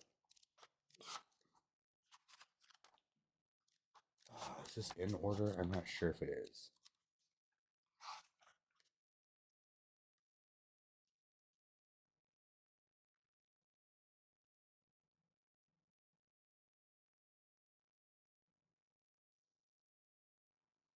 Yeah, this is in order. Okay. 9. Oh. I didn't know that. How should I not know that? Okay. Fine. I guess this is for Sagittarius. I'm Sagittarius, so let's see what we get here. This is a general reading for Sagittarius. September 30th. Yes. 2025.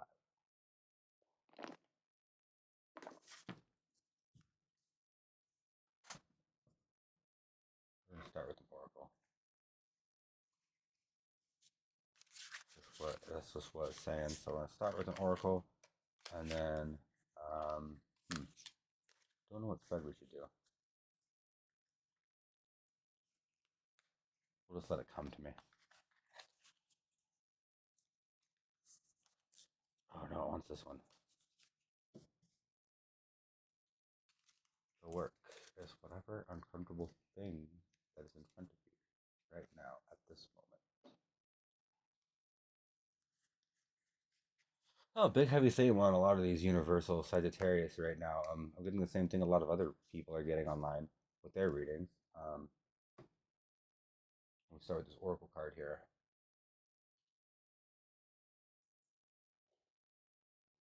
It's giving me like a sense of something you might want to do, or you know you should do, but are afraid to do, or you're apprehensive. Or it could be in regards to something you're already doing that something maybe there's an aspect of it you don't like. Like I can take that as examples of my life right now that I'm trying to work with on this. Um, but it's all saying that this is all important work. Whatever it is you're going through or coming out on the other side of or going into, um, it's meant for you to experience. It's important. We have the universe, so we're gonna do just a basic. I think. Let's see how I want to do this. Let me look at the book with the universe and what I just said. And this one's interesting too. It represents the four major archangels here. Uh,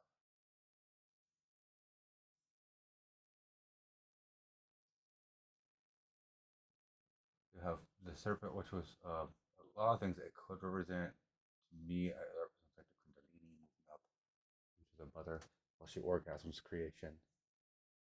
Uh, the eye of God here, or the all-seeing eye with angles that could be what I would consider, an image of the Tetragrammaton. I could be wrong on that. This is what I'm taking out of this, and I've had this card broken down quite a few times already in a couple classes I've taken.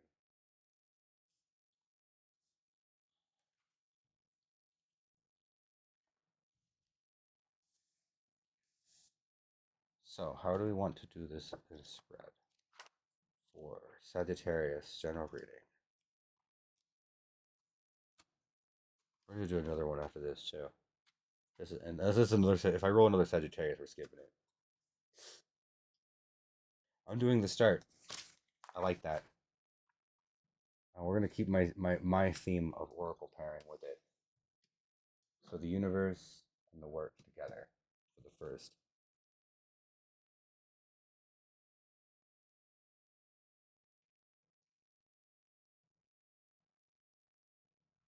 Cool. Okay, yeah, this is a good one for a general Sagittarius reading.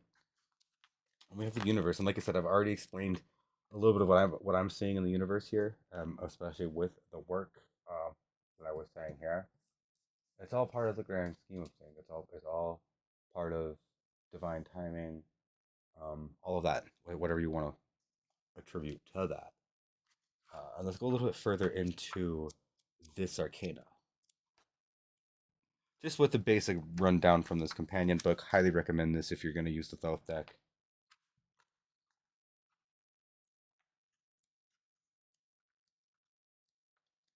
We are doing like simple divination or basic divination here, but we are trying to stay at least within the second realm, loosely here with my intent. This is an open reading, but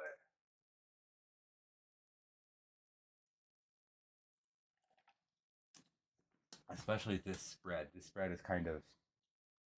I mean, you can do it on just the material realm, or I forget what words Joe uses for that, but I'm going with like the cognitive part here. Not quite full mystic. Still got a lot to learn before I'm ready to start doing that as a general reading.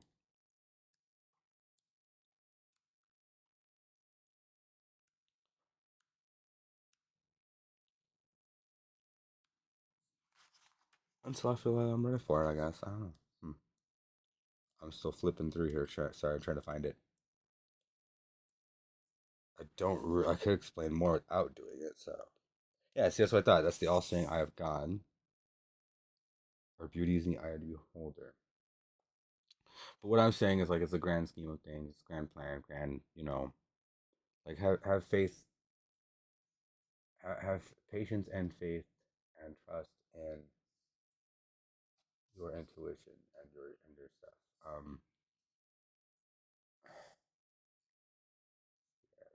closer. We're gonna make it a little bigger. I want to cover it, but I don't want to cover the image of the card. If you can see it, we're gonna show you the universe. If you can see what I'm talking about here, you can see the four faces, the archangels. They're also represented as which one is it? Sorry, Midhaven. Another name for the eye. Here you see in the corner. We were trying to go with here. Yeah, every port because the four elements basically. Yeah. Okay. How are the four elements?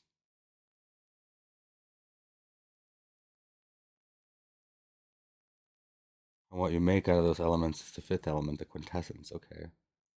Which would represent the middle picture. That is quintessence. Okay. That's cool. I like that. Give me a little goosebump.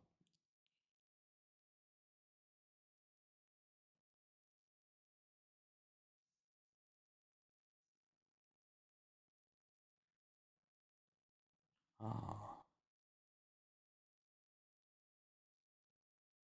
Oh, it's also representing the moon here. Actually, moon. A lot of that with the number of the moon.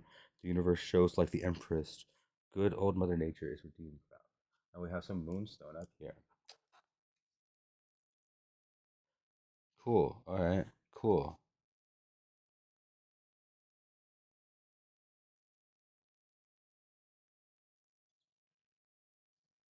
So instead of telling you to look at the facts, like what is real in your reality that makes you accept or move on, I guess.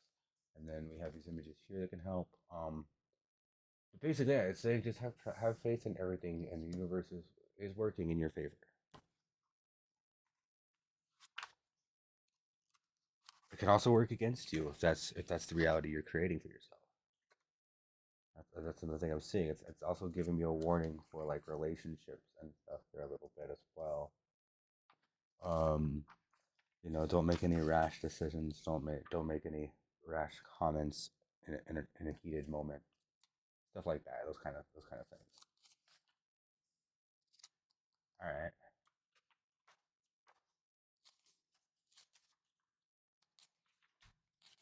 These cards get a little bit more difficult to use for basic divination the more I understand them.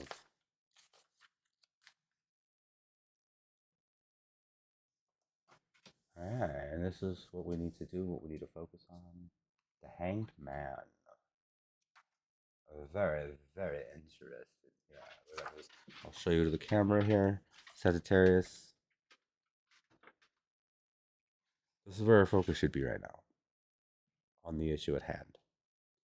Or whatever is resonating with you in this message. Hung by the Ankh with the snake on his feet. Nailed his feet and his hands with another serpent at the top there, or at the bottom, if you want to call it that. Alright, let's see. It's hard for me to give you advice on this one generally because I'm going with the imagery a lot right now, and I'm just gonna have to get a basic message of it myself.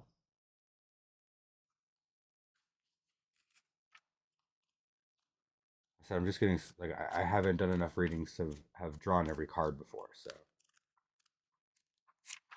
this is very much more of a general type feeling reading than it would be if I was doing it for myself.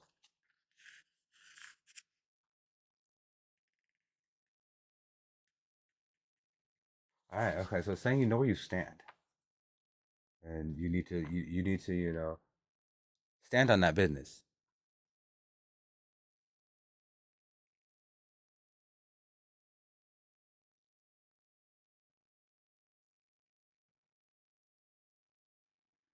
Again, with the feature here is having faith as well. Maybe else it's also saying to have a little bit more like self respect or self worth, or take time to give yourself more. So that's another theme I'm seeing in a lot of Sagittarius readings lately. Is focus on self love or self care a lot, whatever that is for you. Um, and not like in a vice type way. I mean, I was smoking weed and having a beer, but like, don't be doing rails and fucking. I don't know. Go do rails if you can do that. I don't. Not my room to judge.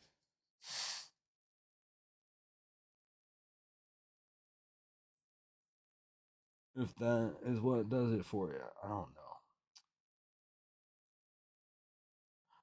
Let's not focus on the negative aspect of that one too much because I'm not really getting that out of this right now. See, that's what I'm getting here. It's more like you may be turned upside down, but you're actually right. You're actually in the position that you need to be in. You're in the right position, and you know that you are, but you're questioning it. Snake form of dull urges and false instincts, or a symbol of higher development, which is where we're going with this because I am also Sagittarius. Reading is open for you, but I'm also Sagittarius with an Ophiuchus, so take that for what it is. Also, Sagittarius out there, if you're Ophiuchus, let me know in the comments or in the chat. Hello, Kai. I haven't made you mod yet. I took a break and then came back and I don't know if you saw how I started this reading, but we're gonna do another one like it afterwards. It's pretty cool.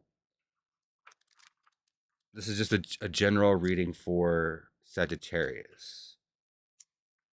Um, and I forget what's the name of the spread I'm using. I know we don't have to be technical with it, but I like to be.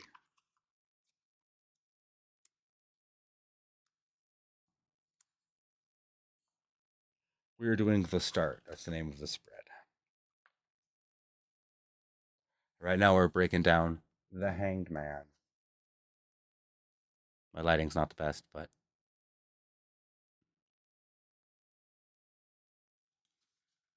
very, very powerful card here on the imagery, especially with what I'm getting for this open Sagittarius reading.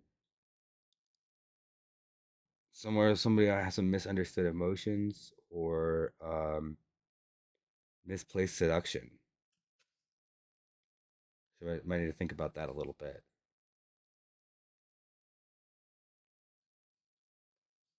Snakes under the bed, with the temple of Asclepius, or how do you say that? Asclepius, which is what Ophiuchus is named after.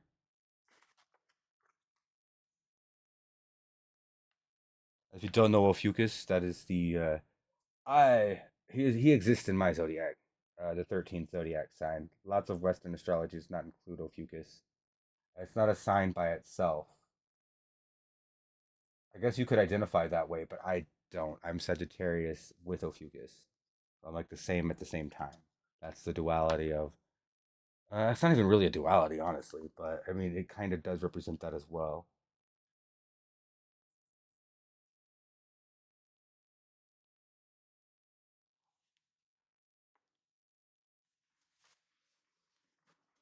Anybody new here? Nobody new yet? No. Okay, well, anybody tuning in or anybody who will be tuning in, I will probably only edit my break times out of this, so it will be a raw video after that. So it's just going to be me talking mostly with the table in front of you, and my cat tower and my altar over there, and my big pile of laundry that I'm going through.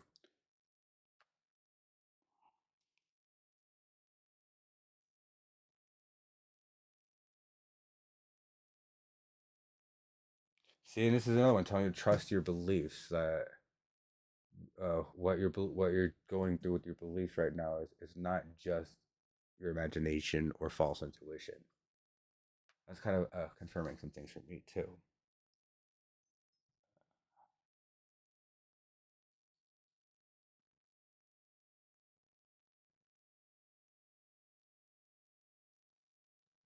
Ooh. All right, and then this the position of the hangman himself, which is usually confirmed in a lot of different takes on the card. But this I like Crowley's take on this a lot too. It's a very common shamanic position. Great sorcerers like Merlin and Odin would practice meditation and stuff in this position. So that's cool. Let's move on to the next oracle for this one. We can continue to go with that, but I want to have enough energy to do one more. No decisions, just grooving. Again, have faith in your inner beliefs, and have faith that the universe will does know what's best for you. The universe is a conscious thing, but you also have to know what's best for you. and you have to apply that because whatever you give the universe is what you receive. That's a really dumb way to put that theory. Um, that's what a lot of people say, but I prefer to look at it more from this perspective of the Kabbalah, which is kind of similar, but a little more deep. We're gonna flip it this way. Tell me to flip it this way. Is this the right position for this card?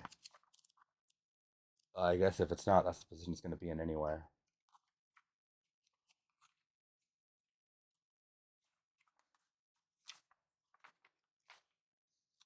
If I'm hard to hear, let me know too. Like I said, I'm messing with my mic and stuff where I should have it.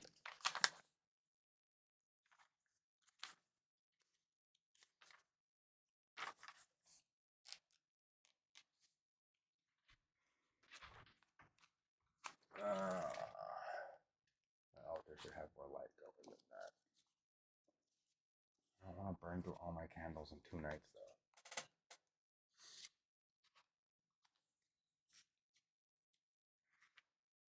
I will say that's one thing, fam. If you want to start practicing this kind of stuff, look into making your own candles because purchasing them gets really, really dumb really quick.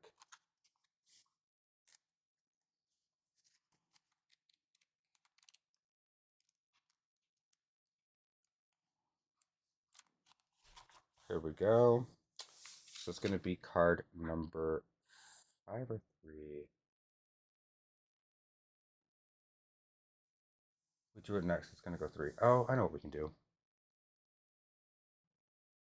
Especially with the limited space I have on the table. That'll work. So this is the next card. We have Princess of Cups. Princess of Cups here.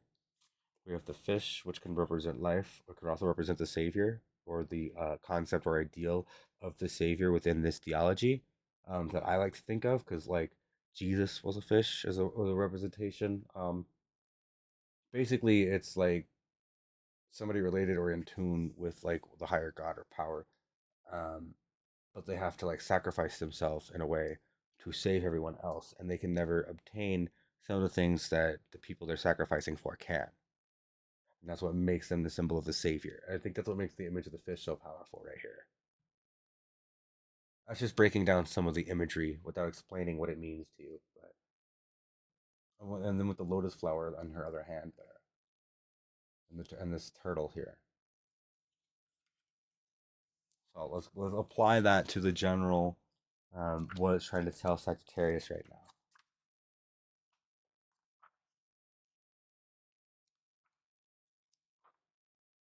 And again, it's the princess, so she's at her essence of air with earth.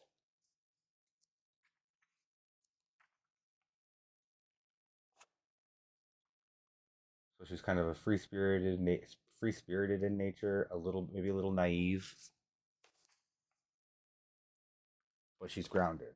That's what I'm getting.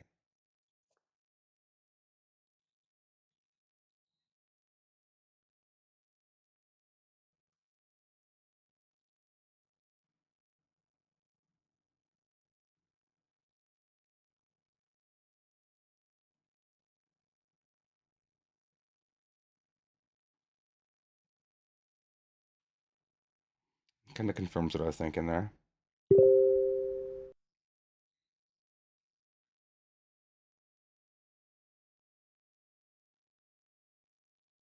So it's telling you to, go with your passions, but don't fixate on any one thing, or anything that prevents you from focusing on following a path that makes you passionate or makes you makes you feel like she does in this picture.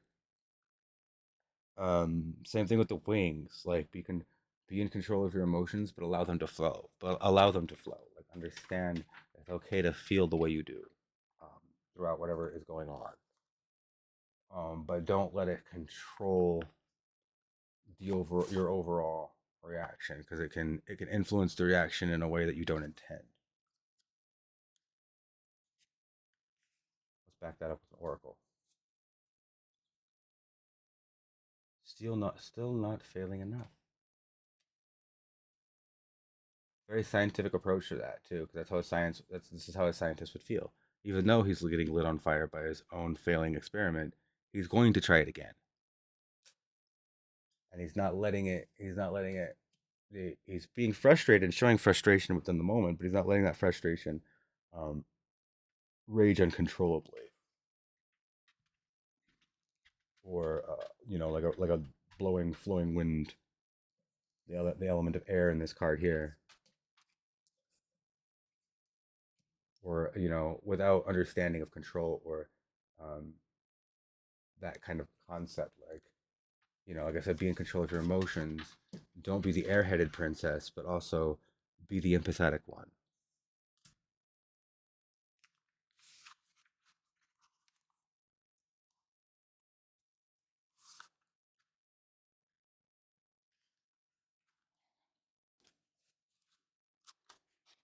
And we are losing energy fast, so we'll do one more open reading for another sign, and then I'll probably call it after that because I'm starting to get a dry mouth and getting very, very tired. This is a very big drain on the energy. Okay.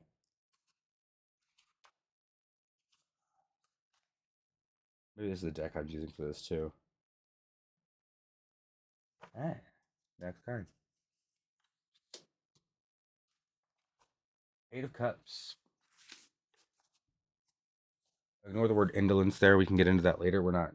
That's not what this reading is for, unless that's what this reading is for, and I'm not feeling that. We might be feeling it before we're done talking about it, though. Let's see. You never know. I like the sort of jellyfish or flowers. Those are flowers. I like to look at them with jellyfish. It's kind of cool. You have Eight of Cups, but only four of them are flowing into an open pool. It looks like.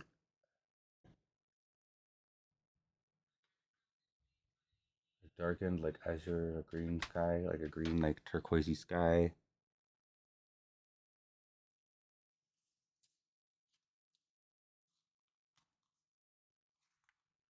So this is probably telling you not to worry too much about some of the warnings I was saying for some of you.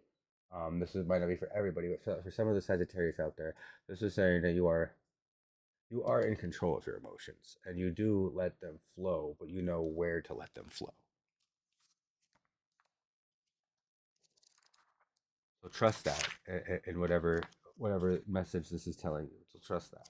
If there's anybody else who's feeling this, resonating with this reading, but is meaning something different to them, let me know.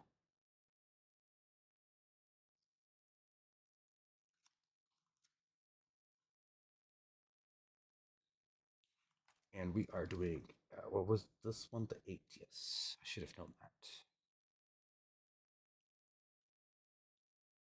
I will get to the point where I don't use this book, but we're pretty close.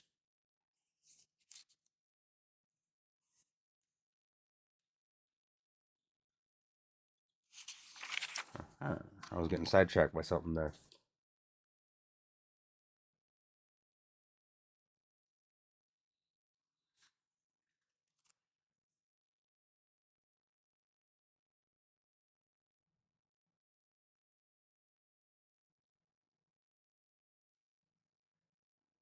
Showing you to either know your truths or be proud of your truths. If you already know what your truths are, and you know, rock that shit.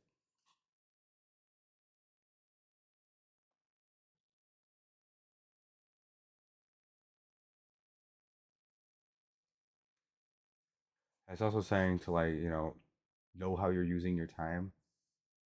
With Saturn here being a strong discipline over the top of cups, knowing how to use your time, when and where to pour the water, because cups is water.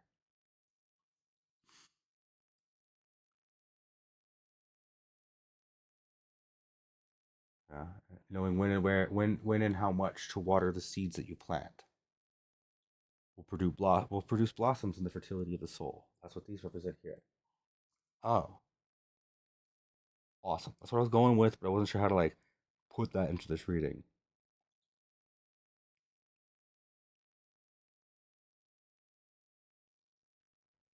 So you're very strong in this regard, Sagittarius. If you're questioning yourself within the message behind this reading, I think this reading is telling you to not.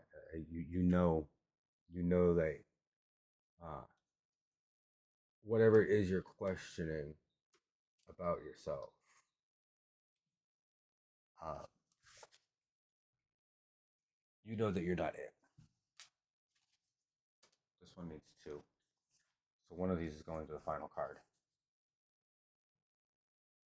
That one's going to the final card. Put it sideways now so I know. This is one of my favorite cards in this deck. And it really, really applies to the overall theme of this entire message very well.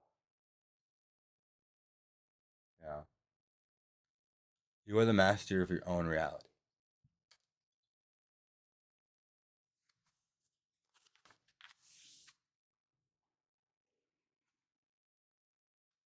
That could mean something a little bit different for you on this. That's what I'm getting. If this was an earth card, it'd be that a little stronger. But I mean, the earth is mostly water, so.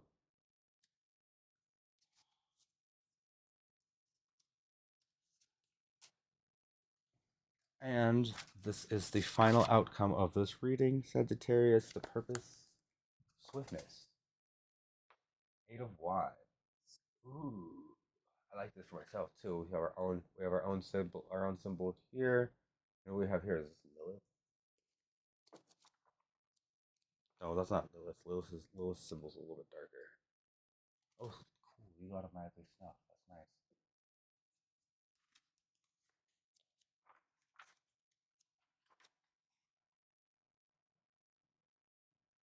Yeah, I gotta read this for myself. That's Mercury. Okay.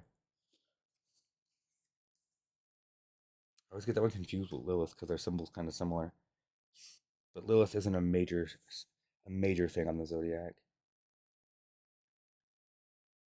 She represents the darker side of things, and I'm more trying to work with not that. Not that I won't.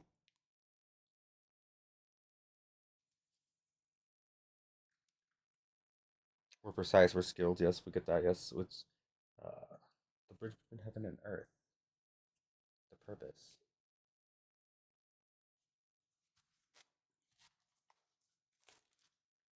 I was getting a strong sense of like whatever you want to do. If you feel like if you feel like you're going with a big undertaking here, specifically, I would say like within a career or within your own spiritual path, like I am trying to do right now, both in both regards actually, um, to do it.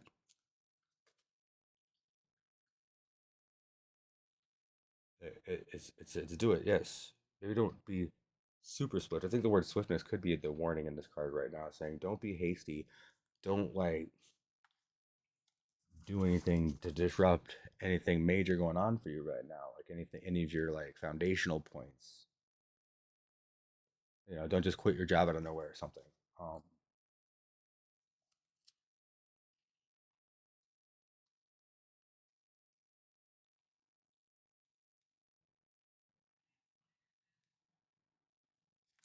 so that could relate to that one too. That also could relate to this.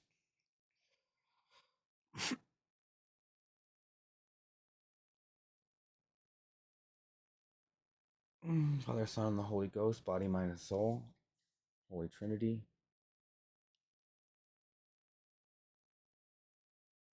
which is the evidence of energy transference, which means yes, you have the power to transfer your energy, to transmute your energy.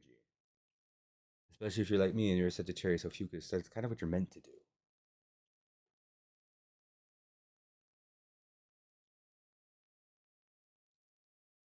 Don't be afraid of deluding yourself too much, I guess, or too much projection. Um, but trust your intuition. Try trust your intuition in this, whatever undertaking this might be for you. New project, like what I'm doing. This is a new undertaking for me, and this is I've been getting the same message a lot in my Sagittarius readings for myself and stuff too. So kind of see why it's fitting the same theme here with what we got. And we're gonna back that up with this oracle here. It says, "There is no such thing as the end, only the strangest change there has ever been." Again, if you're an Ophiuchus, if you understand Ophiuchus, you understand that really, really well.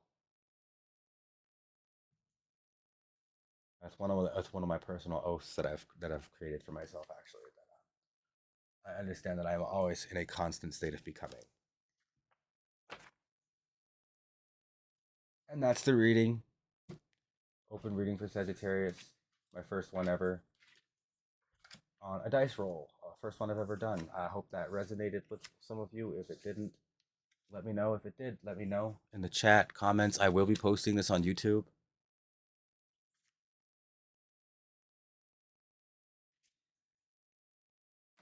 If you're watching there, feel free to give me a like, subscribe, follow, all that stuff. Follow me on Twitch here.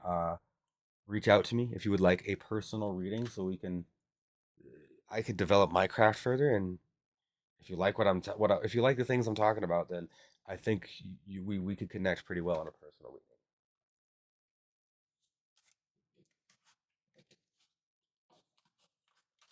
reading. Anything up to the first half hour will be free.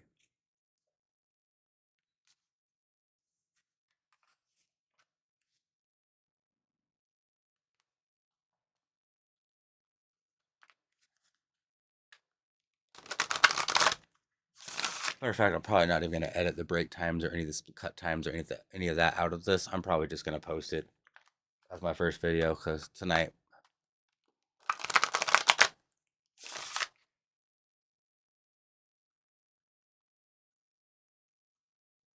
Oh, it doesn't like that. It wants to split here. Ooh, oh, what are you telling me to do here? Mixing the cards like this is giving me chaos. I'm sorry, cards. I like to keep you in a chaotic nature. That's how I know the energies are unbiased there a little bit. Well, I don't know. The energies have felt a little biased tonight.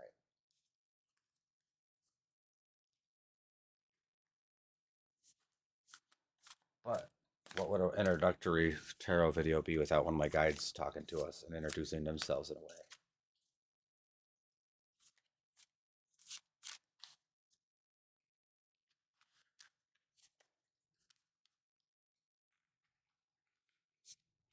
Mixing up the oracle. Oh, this one flipped up. These two flipped up.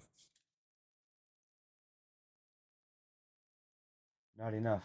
The everyone story. Sour Snatch Kids.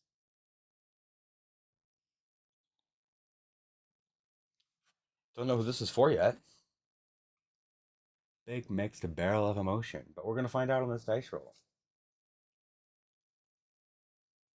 Well, whoever this is, this oracle card is going to be for your side. Both of these oracle cards are going to be for your side.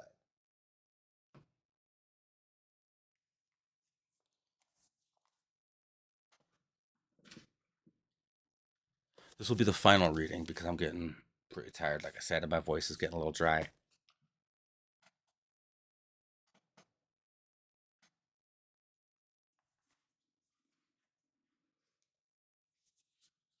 All right.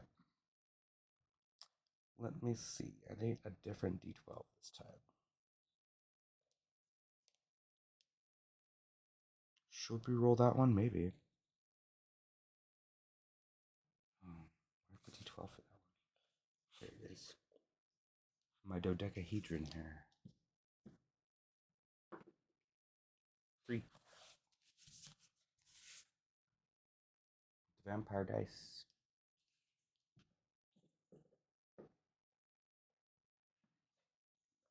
And the Cthulhu box.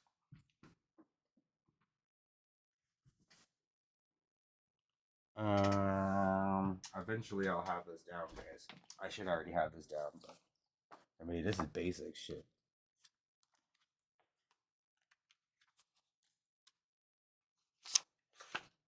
That Blue Lotus fucked me up. They say it doesn't get you high. I think they're wrong. Okay, Gemini. Ooh, cool. This is for a general reading for Gemini. I think we're gonna have to get a reshuffle. Maybe not so much of this one. We did just draw those first two oracles, so let's go with that.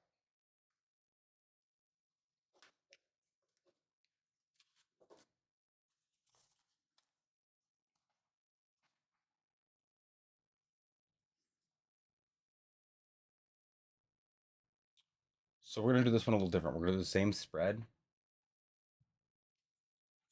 but I'm not gonna pair an oracle with each card in each theme. what I want to focus on is the possible duality between these two cards and what they mean with each card in the theme. Um, or how they can be perceived, as doubles of themselves, or something like that. Focus on the idea of Gemini.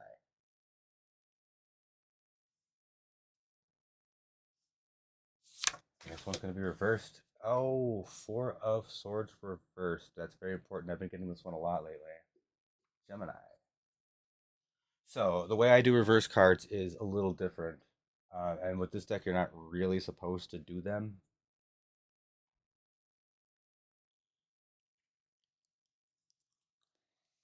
Hmm.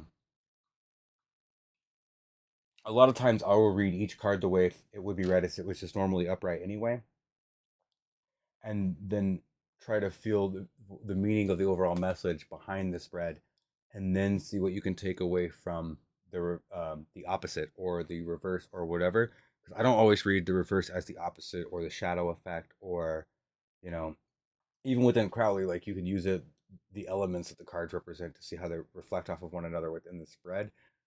I think it's more of an intuition based thing as to why I even use them this way. So, not sure how we're going to take the reverse side of this card, but we are going to give you a little bit of insight into the Four of Swords. I'm going to go off the book because it's hard to. I'll get lost in explaining the imagery without giving you the message if I don't.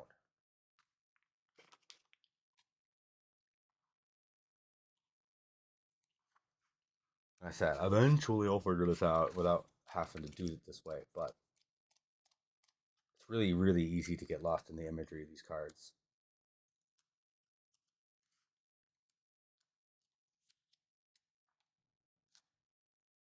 Very similar to the Two of Swords. Not quite the same.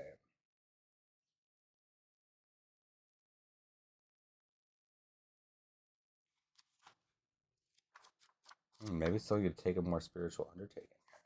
Oh, we need to put this card up here. That's where it goes. Um, actually, no, it stays there. We're gonna put that one there. Ten of Discs reversed. Wow. Okay. Might be focused on too much of the material right now, Gemini. Especially with the Four of Swords reversed as well. Yeah, it's getting a lot of like slow down, have patience. Maybe look at the other side of the coin. That's just what I'm seeing off these two. I'm not going off what I know what these cards represent. I'm just going off what I'm seeing, especially with the Ten of Discs and the Four of Swords here.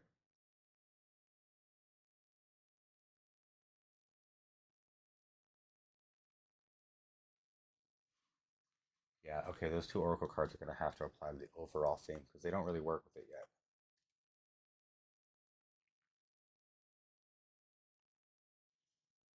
And you have the ruling planet Jupiter up here, which means you're a good, you're a generous and trustful person.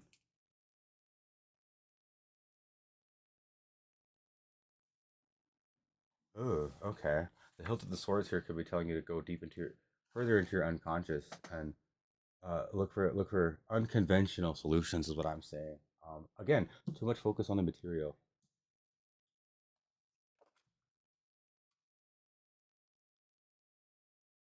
and this could be the mental thunderstorm you're dealing with as well, Gemini.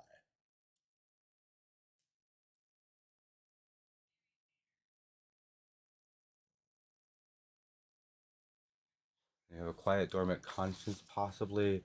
Yeah, you have too much grasp on what you conceive to be real, holding back what the real you really is, Gemini. And this is a duality thing because the Geminis are twins, so it could be the opposite of what I'm saying,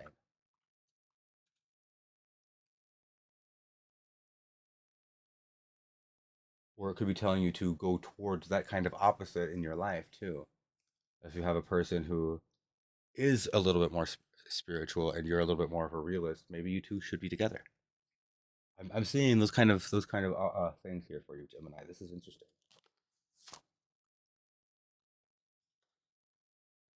Wait, does that where this goes? Well, that's where I'm putting it. Prince of Cups. All right, this is where you're strong at in air. Yeah. we got to break down some of the imagery. There's a lot going on here, so I have to look at some of it to understand myself what it is. Spirit is trying to tell Gemini here.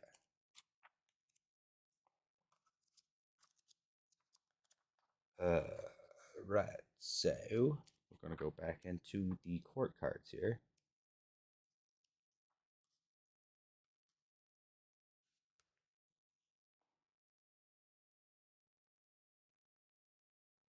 All right, so it's showing that you know who you are and you know what you want, Gemini, and you understand that really well.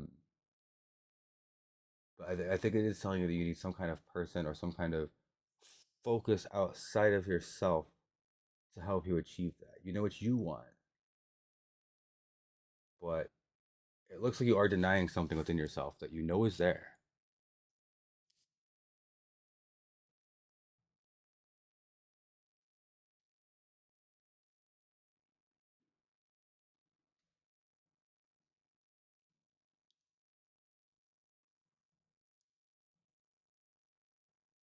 This is a big one for me. I'm getting here too. This drew my eyes right away, but I wasn't sure how to say it.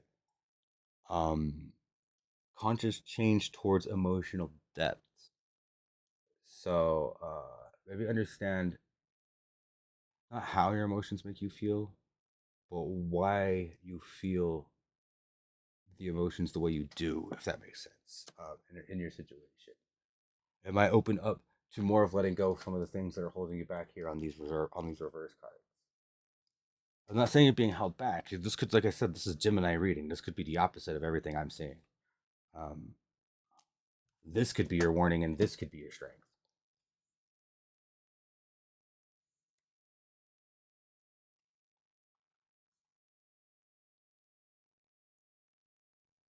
Maybe you're questioning your sexuality or somebody around you as well. I'm seeing also a little bit of that. Like, you need to establish, you know, what you want to do when the you know. All right, we're flipping this one. Queen of Swords, very powerful card.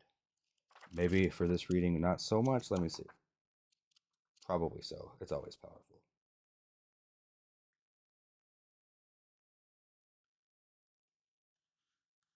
Okay, so this is going to emphasize these two are going to emphasize each other a little bit more too. What I'm seeing with Queen of Swords is you are a master of your own domain, so to say, without quoting Seinfeld. Or you're not, or you need to be. This is a very ambiguous reading here. But with the Queen of Swords, I definitely see a sense of mastery over itself because you have these representations of these three faces in the Queen of the Clouds here, the face on the top of the on top what is probably the holy tetragrammaton itself there, and the angles, representing the lines from the points that create reality. See the tree of Kabbalah if you want to the tree of life in the Kabbalah if you want to dig more into that. But I'm seeing, this represents the ego, uh, super ego, and the id.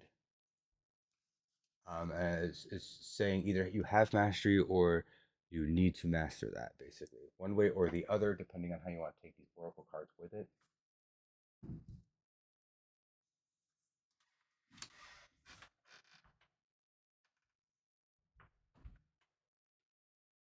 I'm also getting a sense of focusing too much on others right now within this kind of regard here. And then the last card, lust reversed. Go ahead and break that imagery down a little bit. I don't think I showed you this one much either. This was their last one here. Queen of Swords. This is one of my favorite, at least like pictures of the cards in the deck. This is such a cool card. Both for its positive and negative aspects, depending on how you read it. I'm seeing a lot of positivity in this card for Gemini. Possibly in this one too, actually. Like I said, master of your own domain in the Seinfeld joke that I was referencing. But Lust Reverse kind of backs that up.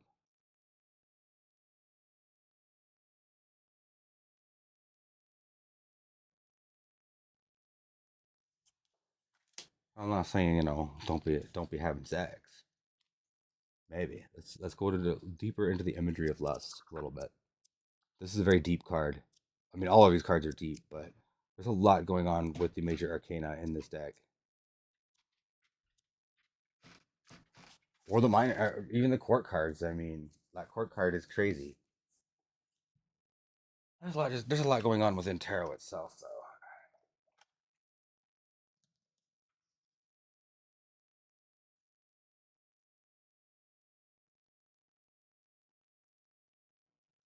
That's a good one to tell you to let you know what the overall imagery of the card means with or without reverse. You know, it could represents a good representation of as above, so below. You know, um, the human has two pleasure centers between the legs and between the ears.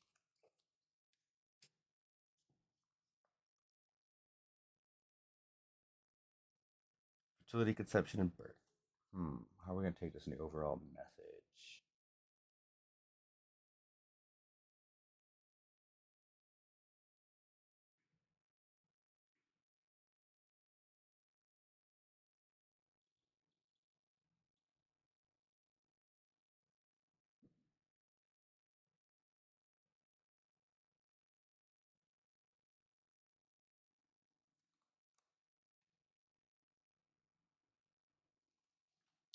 I'm kind of getting with some of the themes that I was seeing in the Prince of Cups. I was telling you that maybe there's something you're afraid to try in the bedroom, that you might be ashamed of.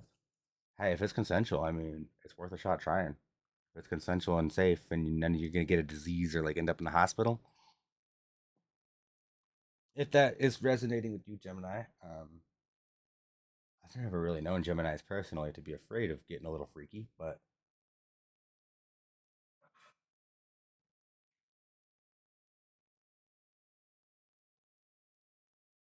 it could be saying you're getting stagnant in something too, or getting bored.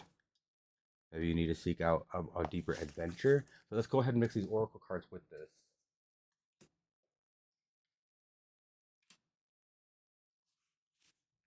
So with this one, I'm saying not just a big mixed barrel of emotion, but to draw from that barrel from time to time. Maybe you can change your emotion or transmute it into something different or its opposite.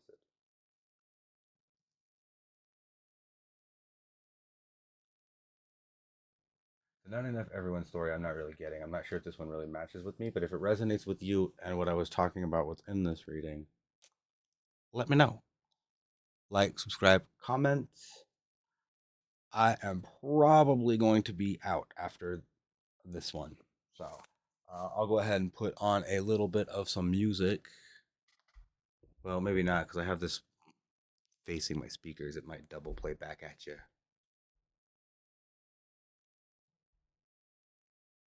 Yeah, I'm going to wind it down for now. And we will see you later. If I don't end up streaming tomorrow night, which I probably won't, I have some research I got to do still for this ghost hunt. And I still got to throw together a little bit of ghost hunting footage for the ghost hunting channel that we already have. Um, but I'm gonna wrap this up. Go ahead, post this on YouTube tonight,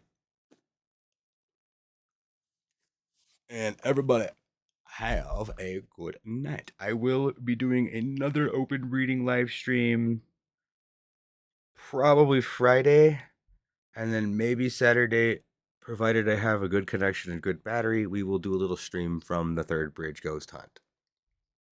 Until then, stay spooky and stay pooky, I guess. I don't know. I don't have a catchphrase yet.